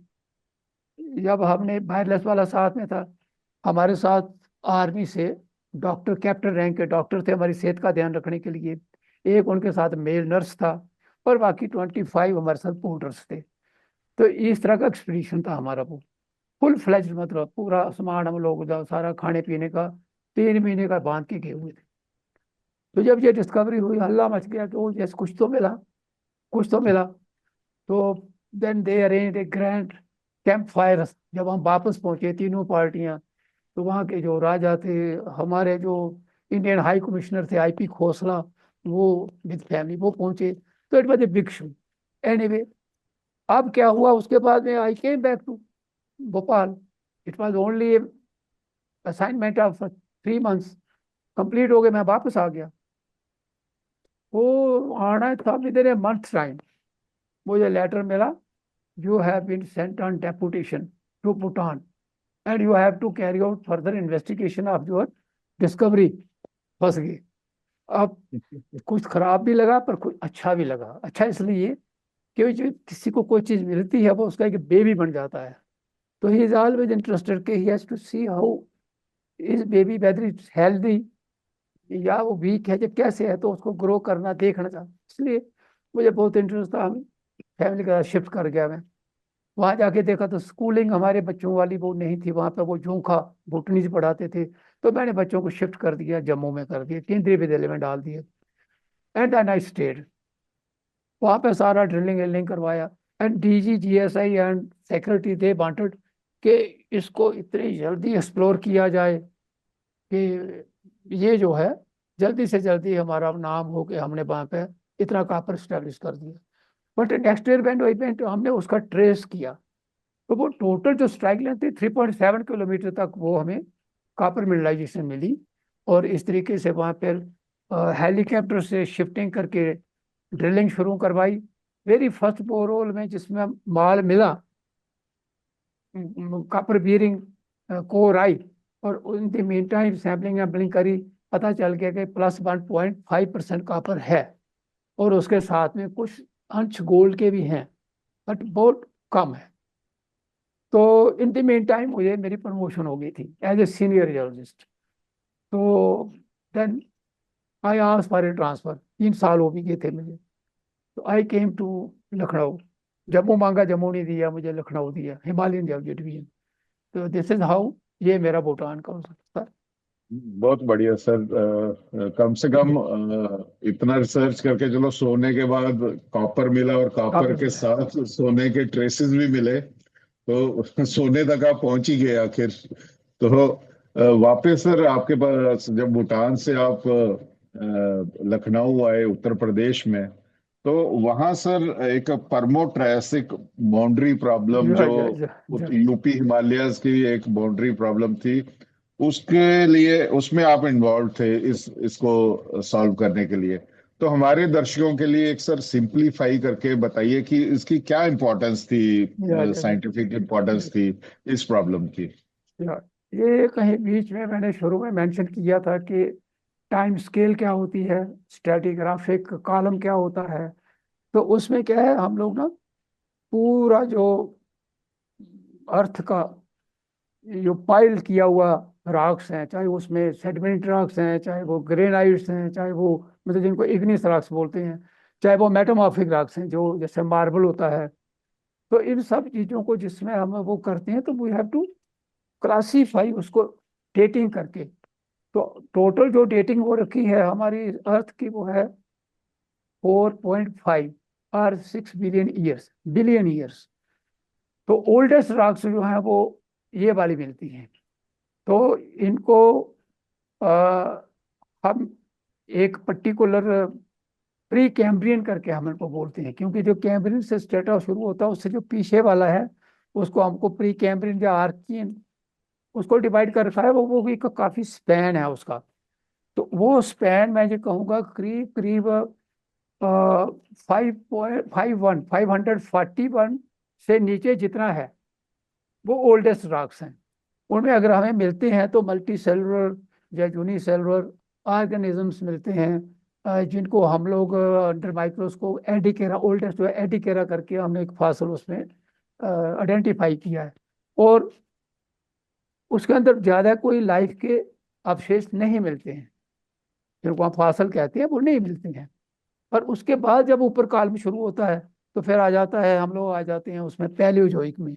तो पैलियोजोइक में क्या है, कैम्ब्रियन है, फिर सिल्यूरियन है, फिर डिवोनियन है, फिर ऑर्डोविशियन है। नहीं, पहले है कैम्ब्रियन है, फिर ऑर्डोविशियन है, फिर सिल्यूरियन है, फिर डिवोनियन है।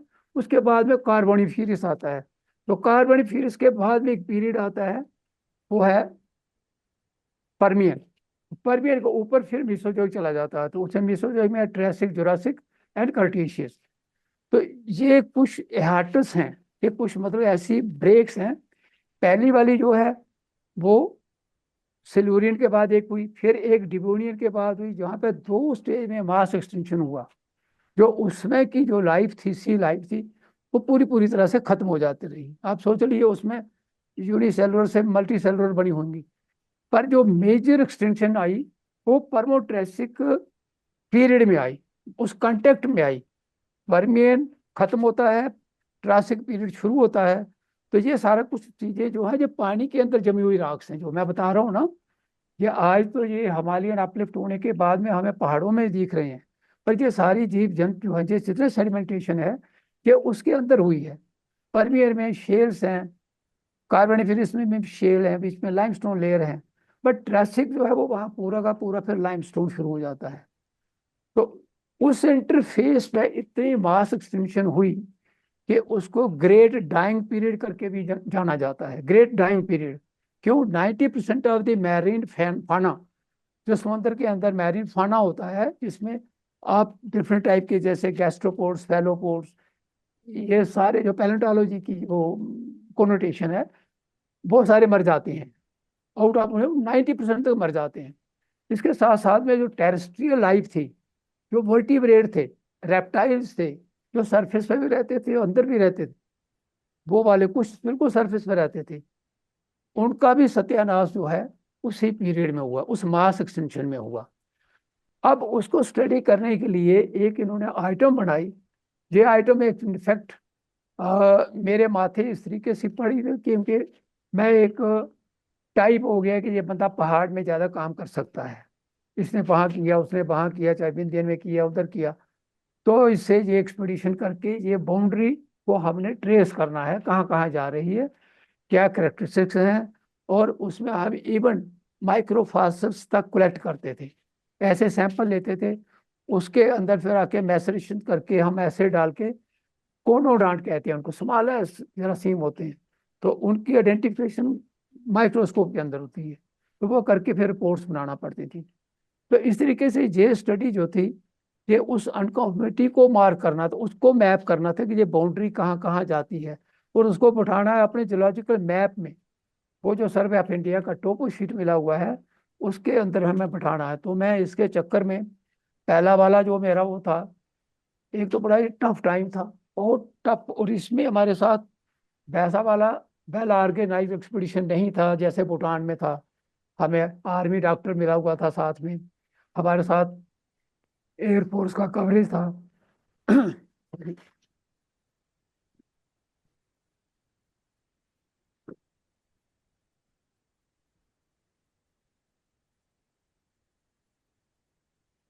तो यहाँ पे कोई ऐसा कवरेज नहीं था।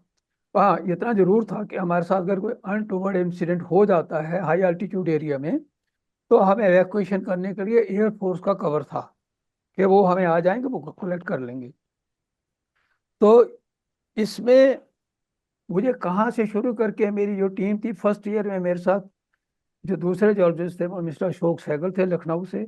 उसके बाद मैंने जो 3 किए, उसमें मेरे जम्मू के ही एक साथी थे बबूना के, मिस्टर GS जमवाल, जोगेंद्र सिंह जमवाल। और हम दोनों ने वो फिर 3 साल काम किया है उस एरिया में। अब वो ट्रैक वो है जहाँ पीलीभीत से निकल, इसमें, हाँ, पीलीभीत से, बरेली से निकले पीलीभीत, फिर टनकपुर होके, फिर लोहाघाट, फिर पिथौरागढ़ से होके, जो आजकल, उसमें तो यूपी में होता था जी, जिसमें मैंने काम किया उसमें यूपी होता था, क्योंकि उत्तराखंड नहीं बना था। तो अब उत्तराखंड के जो जिले हैं, पिथौरागढ़ से होके फिर मुझे ऊपर सब डिवीजन था धारचूला। वो एक नदी आती है, काली नदी, धौली गंगा कहते हैं, वो आके टनकपुर में नीचे निकलती है प्लेन एरिया में, and it marks boundary between India and Nepal. तो उसके साथ साथ में हमें ये ट्रैकिंग करके, धारचूला में हमें तवाघाट करके एक स्टेशन था, जहाँ आजकल NHPC ने हाइड्रो इलेक्ट्रिक पावर स्टेशन बनाया हुआ है, पावर डैम बनाया हुआ है, हम इलेक्ट्रिसिटी जनरेट कर रहे हैं, उसमें कुछ नहीं था। तो वहां से हम नदी को पार करके, और लसर नदी इधर से आती थी, उसको पार करके हम लोग ट्रैकिंग शुरू हो जाती थी। और पूरा 11 दिन का ट्रैकिंग करके हम पहुंचते थे लिपू लेक पास। तो लिपू लेक पास हाइट पास 17,000+ फीट अबव मेन सी लेवल। वहां जाने का हमें एक आध बार जरूरी पड़ा, जैसे अदरवाइज हम उससे नीचे नीचे एरिया थे, काला पानी, कुट्टी, गरब्यांग, गो, बुद्धि, मालपा, ये सारी जगह हम कवर करते हुए सिरदांग। तो ये नीचे से करके कैंप करते करते उस बाउंड्री पे जाते थे। और बाउंड्री जो है, जिसको काम करना है हमने, ये तो सारा रास्ता है जाने का, जिसको काम करना है, that falls between 13 to 14,000 height.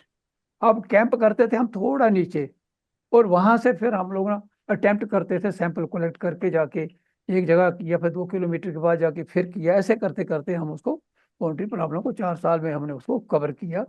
और जो हमारी फाइंडिंग थी उसकी हमने रिपोर्ट्स दी। उसमें it's a stratigraphic palaeontological item थी।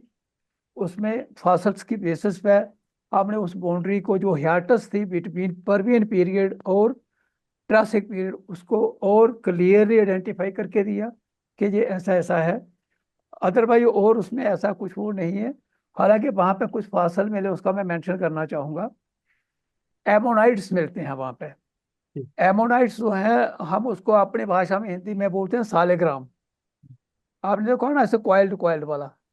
जी तो सर। वो सालिग्राम वहां पे रिलीजियस पॉइंट ऑफ व्यू से बहुत ही पूजनीय है, जो हमने भी मंदिरों में लगे हुए देखे हैं। तो उसके बाद जो, मुझे तो वहां पे ये भी सौभाग्य प्राप्त हुआ कैलाश पर्वत के दर्शन करने का। क्योंकि लिपू लेक के पास पहुंच के नीचे, वहां 18 किलोमीटर एकदम steep slope snow covered Taklakot आता है तिब्बत में जाके। वो तिब्बत में वहाँ गेस्ट हाउस है, बहुत बड़ा उनका गेस्ट हाउस है, जहाँ हमारे ये यात्री जो कैलाश मानसरोवर यात्रु जाते हैं उसी रूट से जाते हैं। उनके भी यही वाले पड़ाव होते थे, जहाँ जहाँ 7 किलोमीटर के बाद में हम कैंप करते थे, वहाँ उनके भी कैंप लगे होते थे। उनके साथ डॉक्टरों के भी कैंप थे। तो ये टीम निकल के जाती थी, और लिप्पू लेक पास पे इनका एक्सचेंज होता था। हमारी आईटीबीपी और चाइना की जो आर्मी है, वो आपस में एक्सचेंज करते थे, एक बैच वो लेते थे, दूसरा उनको हवाले करते थे। वहां से मुझे दर्शन करने का मौका मिला कैलाश पर्वत का, बहुत नजदीक से। तो मैं ये बता रहा था कि वहां पे वो जो सालिग्राम, उसके हम इंटरफेस पे मिलते हैं, हम कलेक्ट करते थे। तो जब फर्स्ट टाइम हम वो कलेक्ट कर रहे थे, तो one of the labour came running. उन्होंने कहा, सर क्या कर रहे हो उसको आप? मैंने कहा, भाई ये हमारे sample. Oh no no no no, ये बहुत पूजनीय है, आप क्या कर रहे हैं? आपको पता नहीं है ये कैसे बने हैं? तो मैंने कहा, मैं वो उसके बारे में नहीं, मैं अभी बात कोई करना चाहूंगा, एनीवे। वो फिर हमने उनको बोला, हम भी इनको पूजनीय ही रखेंगे, हम इनकी तहकीकात करेंगे कि कैसे बने, कैसे हैं। तो फिर वो बंदा सेटिस्फाई हो गया, कहता है ठीक है। तो वो लोग ना आर्मी वालों को बेचते थे, उनको पैसा मिलता था, वो कलेक्ट करके ना बड़े साफ सुथरे अच्छे तरीके से मिलते हैं, वो निकल के शेल के अंदर से, शेल और लाइमस्टोन के इंटरफेस पे मिलते हैं वो। अब ये शो करते हैं कि समुद्र में ही बने हैं वो मेरा फाना था।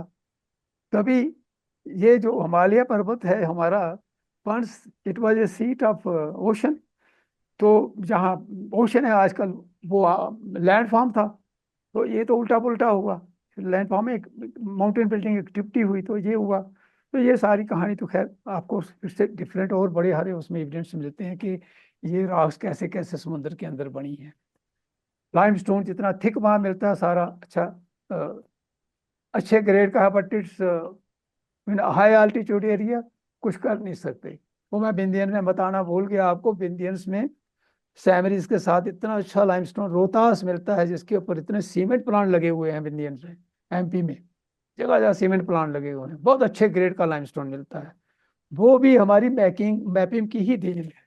वो हम आइडेंटिफाई करके देते हैं, फिर उसके ऊपर फर्दर एक्सप्लोरेशन होती है, थोड़ा थोड़ा ड्रिलिंग करके। फिर वो जो हमारी मिनरल इन्वेस्टिगेशन वाली टीम होती ना, एक तो मैपिंग की हमने, फिर मिनरल इन्वेस्टिगेशन वाले जियोलॉजिस्ट हैं, वो फिर उसको पूरा असेस करके देते हैं कि ये इतने ग्रेड का लाइमस्टोन है, और इतनी इसकी लाइफ है, इतने साल तक इसको आप माइन करते जाइए, सीमेंट बनाते जाइए, और इतना ये चलेगा।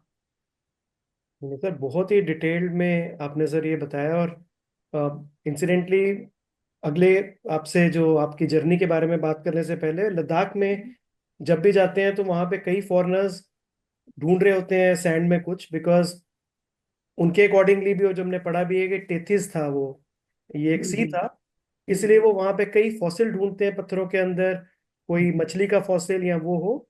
एंड सिमिलरली सर, नेपाल का जो आपने बताया, तो कहीं ना कहीं हमारे सनातन के साथ भी काफी जुड़ा हुआ है। बिकॉज जब आप एमोलाइट स्टोन को या आप शालिग्राम को अंदर से देखते हैं तो सर अंदर क्वाइल्ड हुआ, या उसमें आपको एक्वेटिक लाइफ दिखती है। जो या भगवान विष्णु का भी पहला अवतार है वो भी एक्वेटिक था। जी तो जी उस हिसाब से कहीं ना कहीं दोनों कोरिलेट होते हैं। बोले सर अब हम, जी सर, अब हम सर चलते हुए पूछते हैं सर, आपकी जन्मभूमि और आपकी जो कुछ समय के लिए कर्म भूमि भी रही, जी जी जी वो सर जम्मू में। और जम्मू की सर जियोलॉजिकल मैपिंग जो मुरी, अगर मरी, हम हाँ मरी, तो मरी मरी कहते फार्मेशन, हैं, दैट इज जम्मू मरी, श्रीनगर हाईवे 50-60 किलोमीटर रियासी के आसपास। जी सर ये लोकल टेरेन है, लोकल फॉर्मेशन है। तो इस लोकल फॉर्मेशन से मिनरल्स क्या मिलते हैं? क्योंकि अभी बड़ी देर से सर रियासी में मिनरल्स की बात चल रही है कि मिनरल्स निकल रहे हैं, बट कुछ दिख रहा नहीं है सर उसमें। बट आयरन ओर्स भी रियासी में थी, जो हम पढ़ते हैं महाराजा के टाइम पे आयरन ओर्स थी, और अच्छी क्वालिटी का आयरन भी निकलता था। तो सर अपनी जन्मभूमि के थोड़े जी जी सही के हिसाब से सर बताएं, क्या क्या मिनरल्स मिलते हैं और क्या क्या पॉसिबिलिटीज हैं फ्यूचर की। ये मैं हिमालयन जियोलॉजी लखनऊ से डिवीजन से ट्रांसफर होके जब जम्मू आया, तो फर्स्ट आइटम तो मेरी वहीं से उन्होंने हिमालयन जियोलॉजी डिवीजन से ही बना के दे दी कि आप जाओ और ये रजौरी में थन्ना मंडी साइड, ये वाला एरिया में आप काम करके ये वाला फर्स्ट ईयर में काम हिमालयन जियोलॉजी डिवीजन के लिए करो, उसके बाद में फिर आपको परमानेंट जो है वो वहाँ पे आइटम मिलेंगी काम करने की। तो पहला वाला साल तो मैंने उधर काम किया, थन्ना मंडी में हुआ, उधर बहराम गला, फिर उधर पुशियाना, फिर मैं हीरपुर भी उधर पार करके ना श्रीनगर साइड वहाँ तक भी गया। तो मेरे साथी थे उसमें, लखनऊ से ही आए हुए थे मेरे साथ मिस्टर सहगल, तो इधर हमने वो काम किया। फिर उसके बाद ये जो मरी ग्रुप ऑफ रॉक्स है इनकी मैपिंग करने का मुझे जिम्मा मिला, और मेरे साथी योगेंद्र जोशी थे, साथी जो मेरे साथ, हम दोनों हम क्लासमेट भी रहे थे, हम लोग यूनिवर्सिटी में कॉलेज में क्लासमेट भी थे। और जहाँ पे हमें वो पूरी मैपिंग करने का मौका मिला, और इधर रामबन से लेके और उस साइड बसोली तक, रावी तक, ये हमारी लिमिट थी। तो ये पूरा एरिया जो है हमने इसको मैप, हमारा जहाँ पे जो मिडल पॉइंट अब से तो कुछ भी नहीं था, क्यों हमें पता है मरी फॉर्मेशन ग्रुप ऑफ रॉक्स जो ऐसी हैं, लोअर और अपर मरी करके हम लोग क्लासीफाई करे हुए हैं। ये हमारे शिवालिक से ओल्डर हैं।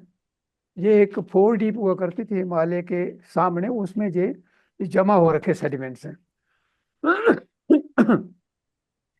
इसमें रेड कलर की क्लेज में मिलती हैं, और सैंडस्टोन मिलता है, कभी ग्रे कलर का होता है, कभी ऐश ग्रे का होता है। तो वो जो क्वार्जिटिक लेयर्स हैं उनको हमने मार्क करके दिया कि भाई ये रोड मेटल के लिए बहुत ही सूटेबल है।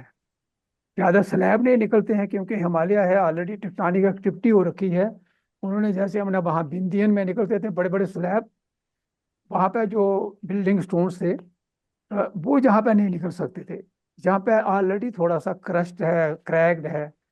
पर ये रोड मेटल के लिए बहुत ही सुटेबल हार्ड क्वाड्रेटिक सैंडस्टोन थे। इसके अलावा हमें इनकी बाउंड्री जो है वो उस तरीके से भी मैप करनी थी कि इनके कॉन्टेक्ट जो है वो थ्रस्ट कॉन्टेक्ट हैं।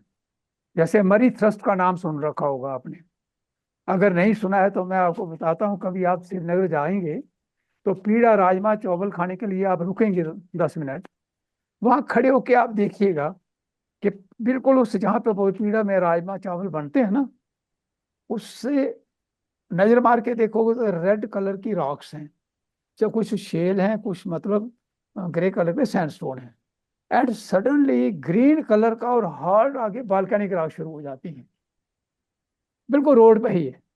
वो पंजाल थ्रस्ट है, रवि वो थ्रस्ट है, पंजाल वॉल्केनिक रॉक्स के साथ वो मरी थ्रस्ट उसको सेपरेट कर रहा है। और वो मच ओल्डर रॉक्स जो हैं वो इसके ऊपर आके बैठी हुई है, मरी जंगल रॉक्स हैं उनके ऊपर आके वो बैठी हुई हैं। तो ये टेक्टोनिक फीचर है। हिमालय में जो टेक्टोनिक एक्टिविटी हुई है वो दर्शाती है। अब उसको हमने मैप करना है और कहाँ कहाँ। जब हम दूसरी तरफ जाते हैं तो हमने मानतलाई बस्ट एरिया कवर करके चनैनी से उधर आके जाके गौरी कुंड मानतलाई कवर करते आगे गए, लाटी तूण आ गया, आगे डुडू बसंतगढ़ आ गया, डुडू में बस हमने कैंप किया। फिर आगे जब हम निकलते हैं तो लुआई मलार एरिया आ जाता है ना, उस साइड लुआई मलार आ जाएगा, इधर मशेड़ी, उधर बिलौर है, बिलावर, पड्डू बिलावर। फिर ऐसे करते करते उधर किशनपुर होते हुए तो बिल्कुल हम जहाँ पहुंचते हैं रावी। तो ये जो मैं थ्रस्ट की बात कर रहा हूँ, जो टेक्टोनिक फीचर्स हैं, ये कोई पॉलिटिकल बाउंड्रीज या एडमिनिस्ट्रेटिव बाउंड्रीज को फॉलो नहीं करते हैं। ये नेचर का है, ये कट क्रॉस करके किसी दूसरी कंट्री में चला जाएगा। आपने सुना होगा मरी जो है, जो मरी रॉक फॉर्मेशन जाके पाकिस्तान में है, उस साइड में हमें ऑयल भी मिलता है, पर हमारे यहाँ ऑयल नहीं मिलता है हमें। अच्छा, ऑयल के लिए क्या है, मरीज के नीचे एक रॉक फॉर्मेशन, उसको हम लोग सबाथू कहते हैं। और सबाथू वो ऐसे एनवायरनमेंट में वो जमा हो रखी हैं जिसके अंदर इतने जीव जंत है, ऑर्गेनिक जीव हैं वो, जिसमें गल सड़ जाते हैं तो वो हाइड्रोकार्बन तैयार करते हैं। एल्सवेयर भी जहाँ हमें पेट्रोलियम मिलता है उसका यही कारण होता है, वो वाले चीजें अंदर होती हैं तो फिर उससे बनता है हमारा हाइड्रोकार्बन। और यहाँ जो सुबाथू की राख कहीं कहीं निकली हैं, क्योंकि वो मरी के साथ एक टेक्टोनिक प्लेन है, उसके साथ में कहीं गायब हो जाती हैं, कहीं वो बची हुई ऊपर आती हैं। मेरे साथी उन्होंने इस पे बहुत अच्छा काम किया है, उस पर मैंने सुबाथू पे काम नहीं किया, बट सुबाथू का जो लाइमस्टोन है उसको आप देखेंगे तो उसको आप सामने आपको इतने फासल, माइक्रो फासल्स, बड़े मीगा फासल्स मिलेंगे, तरह तरह के, मतलब घने भरे हुए हैं वो। किस तरीके से वो फासलाइज हो गए, उसमें कि वो लाइफ है, समुद्र के अंदर लाइफ है, वो बाद में वो फासलाइज हो गए हैं। तो उसके अंदर जो है वो ऑयल है। वो हमें जहाँ पे सुरुई सर में सीपेज होता है उसका गैस निकलती है। हम अब जब पीजी कर रहे थे जहाँ पे जॉर्ज में, तो हमारे प्रोफेसर ले गए तो उन्होंने कहा इसको टैप करके देखो। सॉरी, हमने टैप करके देखा, उसको जलाया, वो जलता है। उसी को लेके जहाँ पे ड्रिलिंग हुई, सुरेसर मानसर एरिया में ड्रिलिंग हुई थी ऑयल के लिए, बट क्या हुआ, नीचे हाइड्रोस्टेटिक प्रेशर इतना है कि वो जो ड्रिलिंग मशीन थी एक पर्टिकुलर लेवल तक जाके तो गई, उसके बाद जब वो प्रेशर का उसको सामना करना पड़ा तो वो ड्रिलिंग रॉड वगैरह ट्विस्ट होके फेलियर हो गया, जाम हो गया सारा कुछ। तो एक दो बार ट्राई कर चुके हैं, वो नहीं है। अच्छा, इसी का जो है कंटिन्यूटी एक्चुअली सुरुई सर और मस्तगढ़, ये एक एंटी क्लाइनर स्ट्रक्चर है। सुरुई सर और मानसर जिला एरिया लेके ना एक एंटी क्लाइनर स्ट्रक्चर है, ऐसे डोमल शेप ना, डोमल शेप। तो ये कंटिन्यू करके चल जाती है एचपी में। एचपी में जो ज्वालामुखी है, ज्वालामुखी हमारे हिसाब से जो जियोलॉजिस्ट की नज़र में वहां पे भी वही सीपेज है नेचुरल गैस का, जिसको हम कहते हैं कि हो रही है, नंबर ऑफ प्लेसेस में आता है ना वहां पे, बट एक्चुअली वो ही गैस है। क्योंकि ऑयल जब नेचुरल फॉर्म में अक्कर करता है, नीचे पानी होता है, उसके ऊपर ऑयल होता है, क्रूड ऑयल, उसके ऊपर गैस होती है, ये तीन लेयर होते हैं। और जो गैस का लेयर है वो जब तक उसके ऊपर महफूज कवर है तो ढका रहता है। जिस समय वो उसे कहीं पे थोड़ा सा भी वीक प्लेन्स मिला या फ्रैक्चर्ड रॉक्स मिली तो वो सीपेज होकर बाहर निकलता है, और जहाँ वो ऐसे एरिया से शिफ्ट हो जाता है किसी दूसरी कंट्री में चला जाएगा। आपने देखो नेचुरल गैस इस समय जहाँ पे जैसे अंकलेश्वर ऑयल फील्ड है, डिगबोई ऑयल फील्ड आसाम में है, तो इनमें जब ड्रिलिंग होती है, जहाँ बॉम्बे हाई है, बॉम्बे हाई समुद्र के अंदर है, वो सारे ऑयल फील्ड जो है इसी किस्म में डोमल स्ट्रक्चर्स होती हैं। और डोमल स्ट्रक्चर्स में टॉप पे गैस बैठी होती है, नीचे उसके ऑयल होता है क्रूड फॉर्म में, और उसके नीचे पानी होता है। पानी के ऊपर ऐसे भी आप ऑयल डालोगे तो पानी के ऊपर तरेगा वो। तो कई जगह वो गैस टैप करते हैं, फिर उसको कमर्शियल पर्पज के लिए गवर्नमेंट यूटिलाइज करती है या कंपनीज यूटिलाइज करती हैं, बड़ी बड़ी कंपनीज ठेका ले लेती हैं तो सर, मेरा ये कहने का मतलब, इसका जो हमने काम किया, मेन जियोलॉजिकल मैप बनाया, उसमें हमने टेक्टोनिक एस्पेक्ट को लेके स्ट्रक्चरल मैप बनाया, कौन कौन से मतलब इनके कॉन्टेक्ट जो है वो फाल्टेड कॉन्टेक्ट हैं। मैं ये बताता हूँ, जो कटरा के पास में आपने कभी ध्यान ध्यान दिया होगा, जब आप उधमपुर की साइड जा रहे होंगे, तो जो हमारा नारायणा हॉस्पिटल है, जहाँ वहाँ पे जो हमारा वैष्णो देवी यूनिवर्सिटी बना हुआ है, उस प्लेटियो के ऊपर वो सब इस्टेब्लिशमेंट है, बहुत बढ़िया है, कटरा भी पूरा हुआ है। पर इस साइड आप देखोगे तो ऐसा लगेगा कि जैसे कोई क्रशर लगा के बजरी का ढेर लगा हुआ है। वो क्या, वो पुलवराइजेशन हुआ है, वो टेक्टोनिक इफेक्ट से हुआ है, वो वहां पे फॉल्ट जा रहा है, जिसके अलांग रॉक्स जो हैं वो मूव करी हैं, क्रशिंग हुई है। तो वो एक बड़े फॉल्ट जोन जो है वो, हमारे जिन्होंने उस एरिया का मैपिंग किया है, सिल्वर लाइमस्टोन का, ये तो प्री कैम्ब्रियन लाइमस्टोन है, जो त्रिपुरा लाइमस्टोन है, जहाँ माता वैष्णो देवी की श्राइन है, तो ये सारा मच ओल्डर है। अगल बगल में जंगल रॉक्स हैं, बीच में वो ओल्डर रॉक्स होते हुए नंगा ऊपर करके निकला हुआ है। और फिर जब इसी के ऊपर हम चले जाते हैं, साबलकोट, सलाल उस साइड में चले जाते हैं जहाँ पे हमें लिथियम मिला है, तो क्या है, उसके ऊपर लेटेरिटिक कवर है, बॉक्साइटिक है, बॉक्साइट, बॉक्साइट से ऊपर एक लेटराइट है, उसके साथ जो बॉक्साइटिक क्लेज है, उनमें थोड़ा सा थिकनेस का लिथियम बीरिंग वो क्लेज मिलती है, जो अभी लाइमलाइट में आया। Zoological survey of India unit Jammu की उन्होंने काम किया, निर्देश लखनऊ से थे, लखनऊ रीजनल हेडक्वार्टर है, बाय एचओडी बैठता, तो वहाँ से मिले। और जहाँ जो ये काम किया, इसमें मेरे एक साथी एम आर कलसोत्रा, ही नो मोर नाउ, मेरे ही बैच का है, जो पीएससी बैच का, when he became director, so he had the experience when he was posted in Raipur, तो बॉक्साइट, अमरकंटक बॉक्साइट उसने वो काम करवाया हुआ था, तो ही न्यू के बॉक्साइट के साथ जो है वो लिथियम मिलता है। तो उसने, जहाँ पे मेरे साथी आज भी है, मिस्टर डॉक्टर एस सी उप्पल है, सुभाष उप्पल, और मिस्टर के शर्मा है, इनकी टीम दो जियोलॉजिस्ट की उन्होंने लगाई, उन्होंने सैंपलिंग करवाई और सैंपल भेजे उन्होंने आईबीएम को, Indian bureau of mines Nagpur में। जब उन्होंने उसका बेनिफिशिएशन किया, उन्होंने कहा लिथियम है, 800 ppm तक लिथियम है, but unfortunately as on that time they did not have any technology to separate it out from the other material. अभी क्या हुआ है, अभी आज वो टेक्नोलॉजी आ गई है कि उसको लिथियम को सेपरेट किया जा सकता है, इसलिए उसकी एक्सप्लोरेशन हुई है, थोड़ा इस्टेब्लिश हुआ है, अभी काम और जारी है, और जीएसआई उसका काम कर रही है। लिथियम आपको पता ही है, आज के टाइम में वो बहुत ही इंपॉर्टेंट हो गया है, जब से ये आपकी बैटरी ही कार चलने लगी है, ई बसेस चल रही है, तो बैटरी में यूज होता है। सर लेकिन अभी जैसे 3 बार टेंडर निकल चुका है सर, जी ग्लोबल टेंडर निकला है लिथियम के लिए, जी जी और अभी कह रहे हैं 5.9 मिलियन टन्स के करीब लिथियम जी है जी वहां जी पर। लेकिन जी जो बिड करते हैं वो कहते हैं ये तो एक्सप्लोरेशन स्टेज 1 है, इस जी एक्सप्लोरेशन स्टेज 1 में आप गेज नहीं कर सकते कि कितना लिथियम निकलेगा, तो शायद जी बार बार टेंडर के लिए जीरो बिडिंग हो रही है। जी सर जी क्या जी इतना लिथियम है जो, या जो वो पार्टीज बिड कर रही हैं वो ठीक है, या जो बिड करवा रही है मिनरल डिपार्टमेंट्स, जो भी क्योंकि मिनरल डिपार्टमेंट के अंडर ही आएगा, क्या वो सही है? तो हमारे लिए तो ये हो रहा है कि हमारे लिए तो ड्रीम बन चुका है सर कि वहां पे कभी लिथियम निकलेगा जेएंडके के अंदर, तो लिथियम आयन बैटरीज की वजह से कहीं ना कहीं एंड टू एंड प्रोजेक्ट्स लगेंगे, वो सारा एक ड्रीम ही दिख रहा है सर पिछले 3-4 साल से।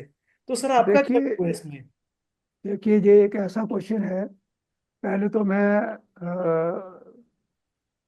It doesn't fall in my preview, I must not reply, but मैं ये बताना चाहूँगा कि जो कंसर्न लोग हैं, जिन्होंने लिथियम फर्स्ट टाइम जहाँ पे उन्होंने निकाला, मतलब जिन्होंने वो सैम्पलिंग में पाया, और पता लगा कि 800 ppm तक लिथियम है, और उसके बाद जो अभी जिन्होंने एक्सप्लोरेशन करवाई, अब जब उनके साथ जो मेरा इंटरेक्शन हुआ, तो उससे तो ये लगता है कि कायदा ये है, ऐसा नहीं है।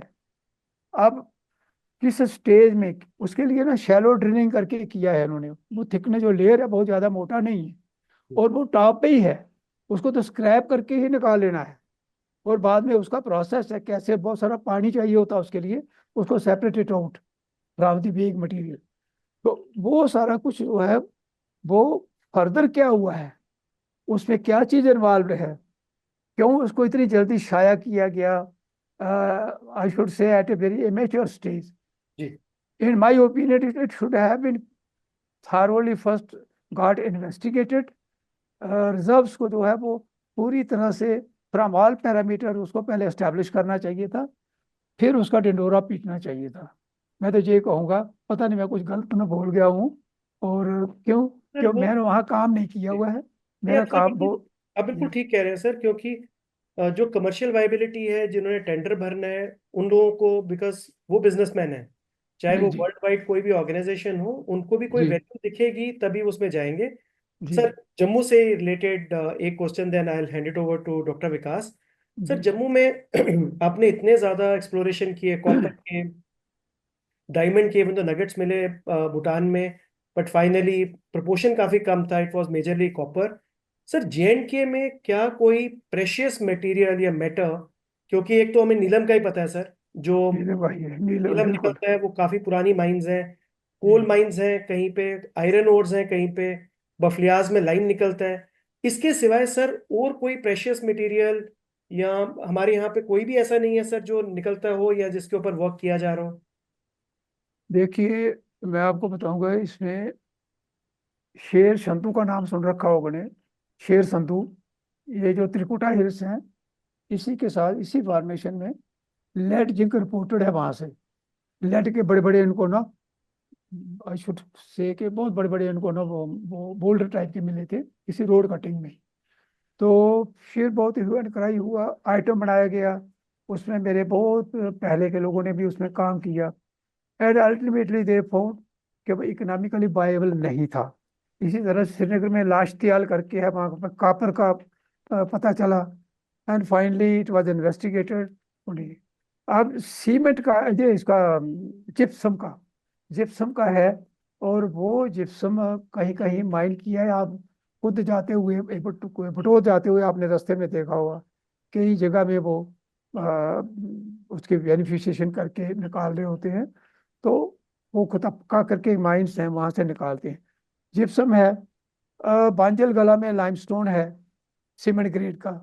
बट पहले वहां पे रोड सोर्स नहीं थे, पॉसिबली आप कुछ रोड्स वहां पे बिछा दिए गए हैं।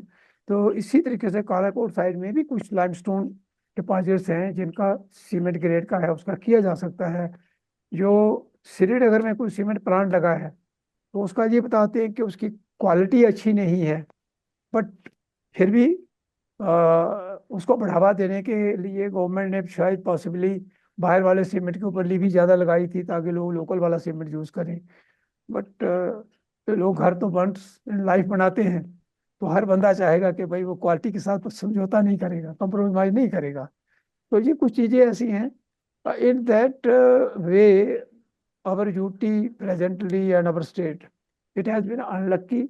We have all these things but in homeopathic doses, not in allopathic doses. Doctor साहब बैठे हैं साथ में आपके, तो मैं ये कहूँगा, अब मैं ये बता रहा हूँ, लद्दाख में जब मुझे मौका मिला कुछ आइटम्स पे काम करवाने का, तो उसमें एक आइटम जो ली गई PG, platinum group of elements, very precious platinum, जो नो उसके जितने भी एलिमेंट्स होते हैं सब प्रेशियस, मतलब वेरी प्रेशियस होते हैं, कॉस्टली होते हैं। तो वहां पे क्या है, क्योन शो एरिया है, क्योन शो एरिया करके ना, वहां पे अल्ट्रामैफिक रॉक्स हैं। अल्ट्रामैफिक रॉक्स, फिर मैं ऐसे ही कहूंगा जिस तरीके से मैंने किम्बरलाइट की बात की थी ना, वो कि मजगुआ में पन्ना में किम्बरलाइट है, एमपी में, इसी तरीके से वहां पे अल्ट्रामैफिक स्वीट ऑफ रॉक्स है। और उनकी जब हम सैंपलिंग की तो उसमें काफी अच्छी वैल्यूज हमें पीजीई की मिली। इवन हमें वहां पे एक धोखा हुआ था कि कुछ गोल्ड की वैल्यू सडनली हाई आ गई। तो हम बड़े दूसरी जगह से मैंने जब सैंपलिंग करवाई, तो ऑफिसर काम कर रहे थे, तो उन्होंने देखा वहां पे वो बिल्कुल नहीं है। तो मैंने कहा भाई, there should be some problem with the processing. आप जब सैंपल कूट रहे थे तो देखो किसी ने कहीं सोने की अंगूठी तो नहीं पहनी हुई थी उस समय, तो वो ही निकला। वो बनता है अंगूठी पहन के अपना वो लोहे का होता है उखल, उसमें कूट रहा था, और उसकी जो कूटने वाली वो भी लोहे की है, तो उसमें वो चला गया, वो उसमें पीपीएम जो है निकल के, तो वो पकड़ा गया, टाइमली पकड़ा गया, तो उसका बड़ा ज़्यादा ह्यू एंड क्राई नहीं होने दिया। बट वो जो प्लेटिनम है वहाँ पे, उसका आज की डेट में अभी काम नहीं हो सकता है। कोई टाइम आएगा, कोई ऐसा टाइम आएगा, क्योंकि नेचर में जितने भी नेचुरल सोर्सेज हैं, मेनी टाइम्स जो मिनरल्स मेटल्स हमें मिलती है, जो एलिमेंट मिलता है, वो जिसमें पता चलता है उसमें it may not be economically viable to work out, to exploit it, but report तो बन के रह जाती है रिकॉर्ड में। फिर एक टाइम आता है 10-20 साल के बाद में, जब एल्सवेयर वो चीज़ की शॉर्टेज हो जाती है, वो वही वाले की कीमत अप हो जाती है बाजार में, तो वो फिर इकोनॉमिकली वायबल बन जाता है। ये जनरली देखने में आता है, क्यों नेचुरल सोर्सेज ऐसे हैं जो दोबारा रीग्रो नहीं हो सकते। Once exploited means exploited once for all, निकाल दिए तो निकाल दिए। इसीलिए जहाँ पे मैं पता नहीं टाइम हमने ज़्यादा हो गया, ये कहना चाहूँगा कि इसमें एक कंजर्वेशन का नाम होता है, कंजर्वेशन ऑफ नेचुरल सोर्सेज। तो उसका ध्यान रखना, जब जब माइनिंग होती है, अंग्रेज तो हमारे यहाँ माइनिंग करके इस तरीके से चले गए रुथलेसली। उन्होंने क्या किया, जहाँ जहाँ रिच माल था वो निकाला, अपना निकाल के भागे, चाहे वो बेस मेटल थे, चाहे वो सोना था, गोल्ड था, सभी जगह उन्होंने ऐसा किया। बट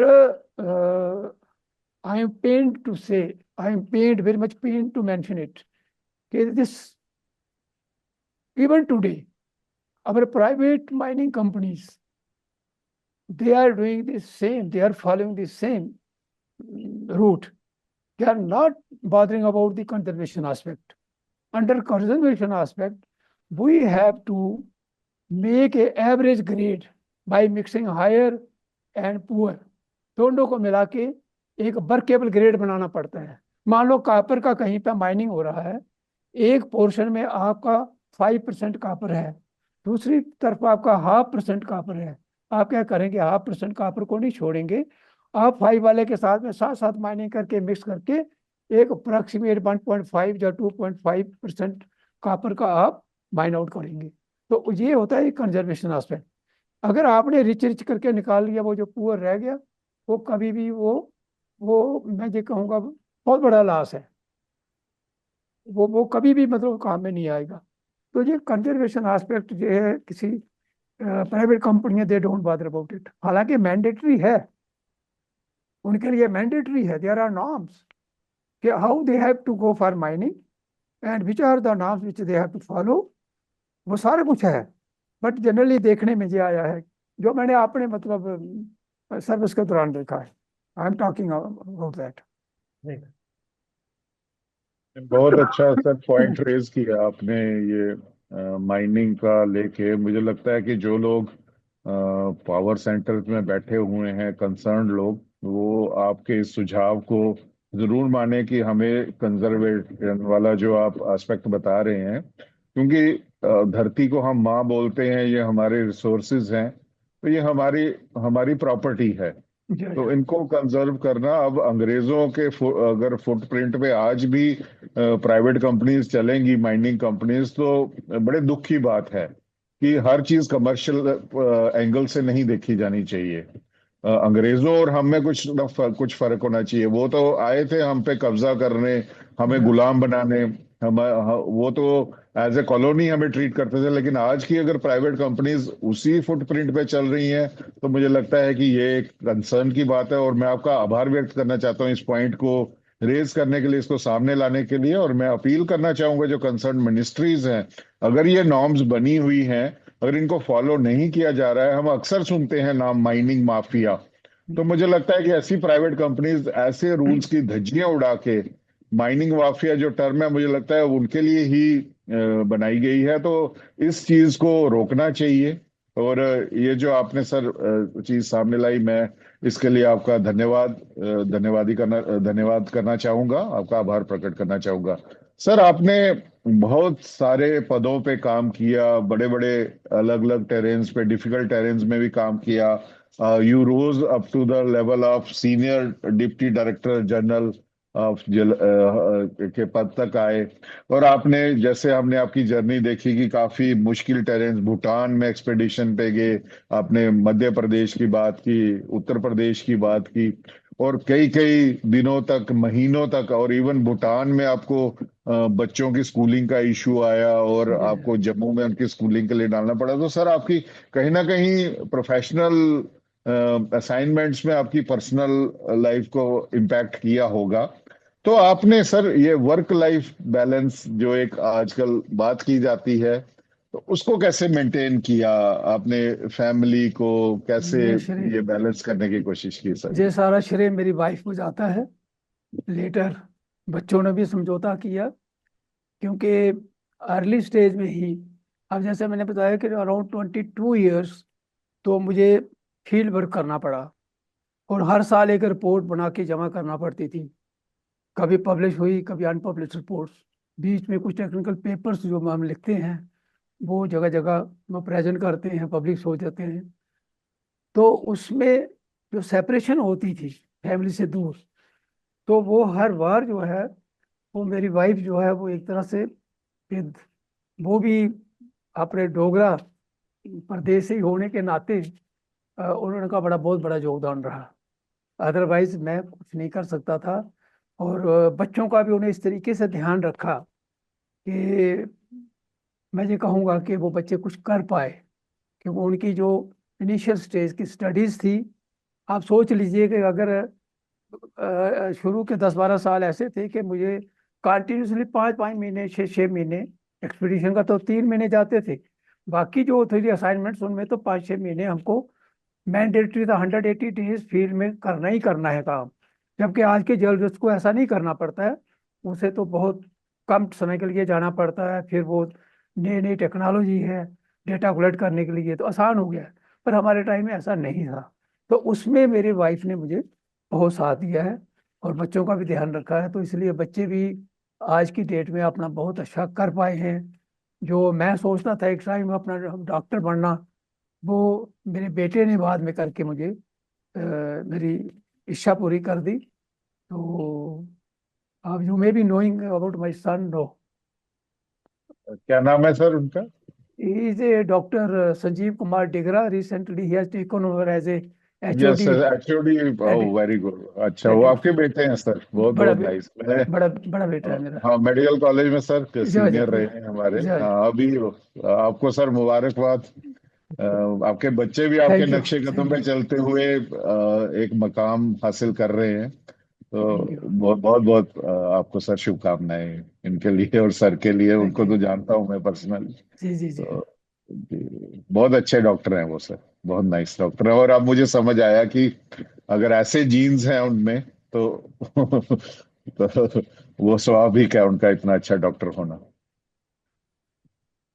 बिल्कुल सर। और सर, अब जैसे हम अपने पॉडकास्ट के अंत पे आ गए हैं, तो दो चीजें सर मेजरली। एक तो सर आपके डोगरा होने से, बिकॉज डोगरा जैसे हम हमेशा कहते हैं सर, सिंपल और ग्राउंडेड लोग हैं, जो आपने आज प्रूव भी किया कि लिमिटेड रिसोर्सेज में how to make things happen, और हमेशा खुश रहते हैं, सादगी में रहते हैं।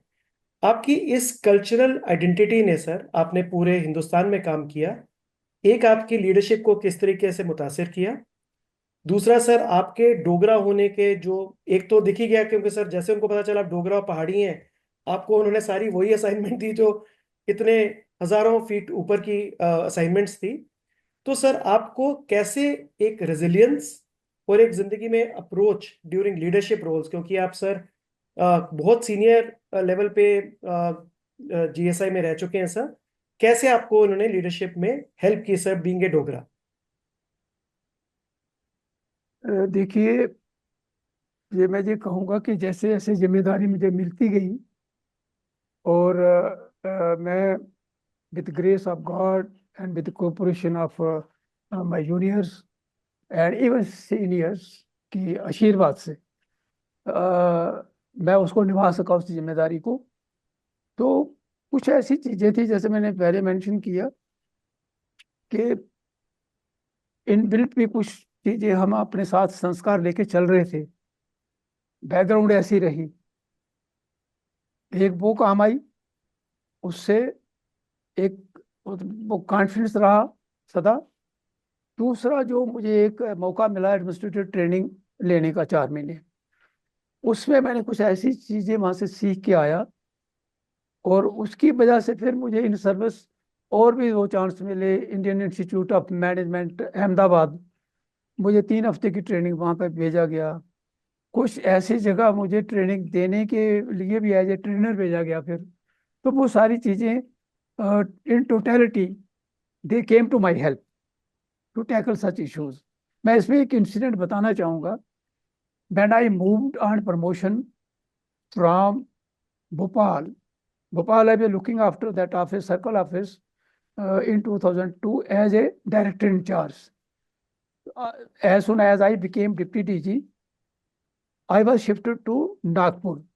And there was earlier, it was not a practice कि डिप्टी डीजी को एचओडी बनाएंगे, मतलब डायरेक्टर इंचार्ज को एचओडी बनाएंगे। तो मुझे एज ए डायरेक्टर इंचार्ज उस एचओडी बना दिया। डिप्टी डीजी में अभी नहीं बना था। वहाँ पे है जो डिप्टी डीजी थे, एचओडी, वो रिटायर हो गए थे। तो मुझे उन्होंने वहां से शिफ्ट करके एज ए डायरेक्टर इंचार्ज को डिप्टी डीजी का रोल और देके एचओडी बना दिया। However with in A weeks time मेरी प्रमोशन हो गई and I became deputy DG, और फिर मुझे एचओडी जो वो चार्ज था वो मुझे मिल गया लेने के लिए।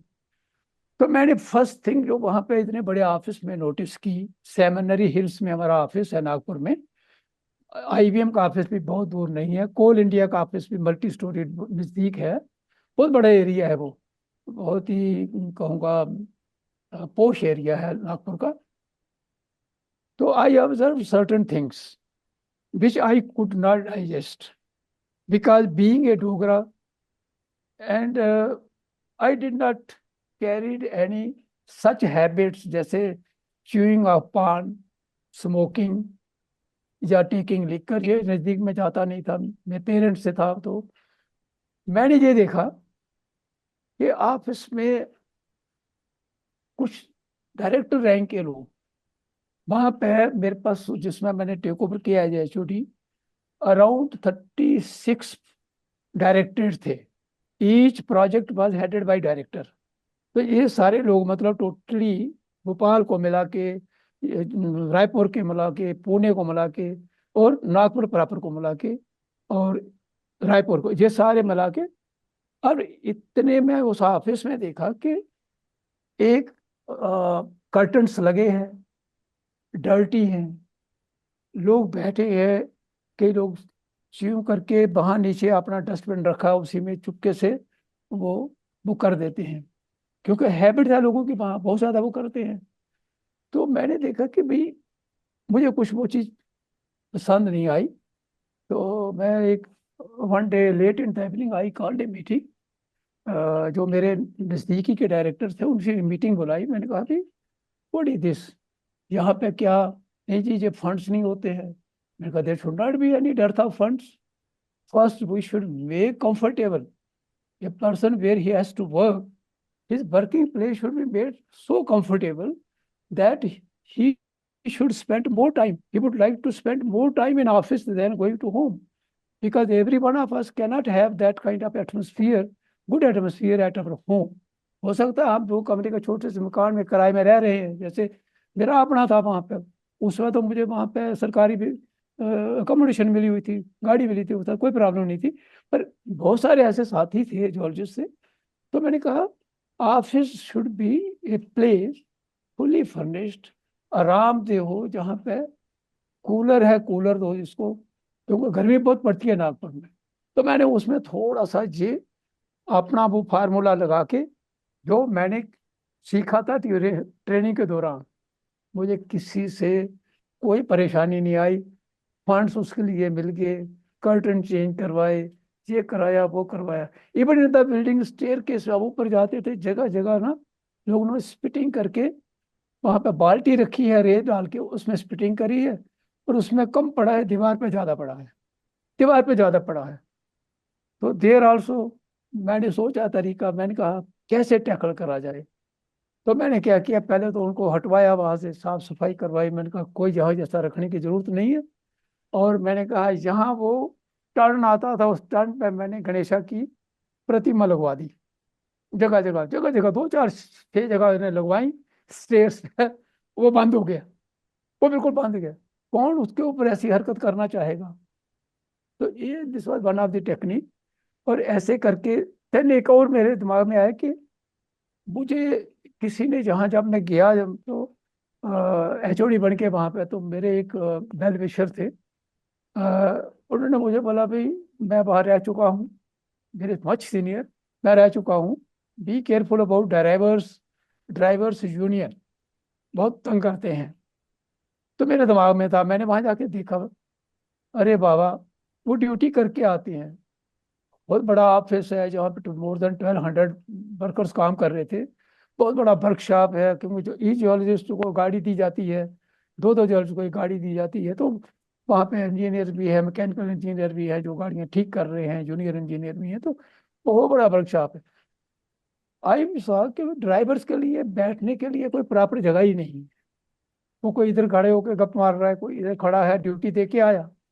तो उस गर्मी के टाइम में जो डायरेक्टर वर्कशॉप को लुकअप कर रहे थे मैकेनिकल प्रोफेशन के, मैंने उनको बुलाया और उनको मैंने HO की पावर भी दे रखी थी, हेड ऑफ ऑफिस की पावर भी दे रखी। मैंने कहा, भाई इसके लिए जगह निकालो। और उसी वर्कशॉप में एक साइड में मैंने जगह निकलवाई, उसको कूलर लगवाया, उनके लिए मैगजीन रखवाई, सिटिंग अरेंजमेंट करवाई, कुर्सियां लगाई। उनका ध्यान बढ़ गया, हर लैंग्वेज वाली मैगजीन में पढ़ो, पेपर पढ़ो। कोई नहीं, मैंने 3 साल काटा वहां पे, वहीं से रिटायर हुआ। उल्टा जब मैं रिटायर हुआ तो I was given lunch by the driver union, और उन्होंने हमें पगड़ी बांध के सम्मानित किया, मेरी वाइफ को उन्होंने साड़ी दी। तो this is how it's up to individual, how you approach. If your approach is in a right direction, you will certainly get cooperation from all quarters, irrespective of other rumors। लोग जो लोगों की तरह तरह की जो धारणाएं होती है ना, वो धारणाएं अपनी जगह रह जाती हैं। This is my own personal experience. नहीं सर, बिल्कुल ठीक है, क्योंकि तभी चाहे फौज में ले लें या फिर एडमिनिस्ट्रेशन में ले लेते हैं, Dogra officers are suppose to be very human, जो सर आपकी आज बात से प्रूव भी हुआ है। क्योंकि वो ज्यादा, अपने से ज्यादा वो सर्विस और स्टाफ उनका ख्याल रखते हैं। तभी सबसे ज्यादा सॉट आफ्टर आर्मी के अंदर भी या फिर सिविल सर्विसेज में भी, और जैसे आपके सर सो हाई प्रोफेशन में अब सीनियर डिप्टी DG रह चुके हैं सर, तो सभी जगह के ऊपर जब ह्यूमन अप्रोच यूज की जाती है, जो हर एक डोगरा के अंदर एनग्रेन्ड है, that really bear results. And sir, before I hand over to doctor Vikas, the single one message to budding geologist, जो अपने डोगरा बडिंग जियोलॉजिस्ट हैं, उनके लिए आपकी तरफ से सर एक message, then we will end this podcast sir. My message to young budding geologists is that as today, keeping in view the technology, latest upgradation in technology, things have become for them very, very easy. If not too easy, but up to some extent, it has become easy. The legwork which earlier a geologist has to put has very much reduced. So they, if they have come to this profession, if they have become geologists, their approach should be with full dedication and full trust in them. One should have first trust in himself. हम कहते हैं ना, उनको trust करना है, इसको trust करना है। More than that, one should have trust in himself कि yes, I can do it, and I have that confidence कि I can do it irrespective of all these hurdles. I can do it and I will do it. And there is ample of scope. It's a earth science. Many people have come out with many discoveries, many things have come up, and many people have earned good names also. But it's an unending process. There is a lot of scope. There are still certain areas which are to be proved by doing geological studies, by doing investigations. So there is an ample scope. So my only suggestion to them is that once they have become geologists, they should do justice to their profession. Because I must not mention, sometimes I receive this kind of reports that some people, they go by shortcut. Shortcut is possible. Today it's possible. But in geology, unless a geologist spend some time by doing legwork, he take a traverse, he reached up to that point, and he locate himself. We have to locate ourselves and then plot the data on the map.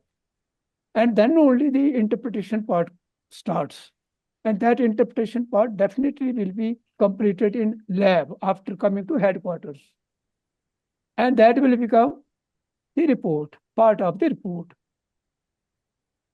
So he should not actually follow that route. That is my only advice.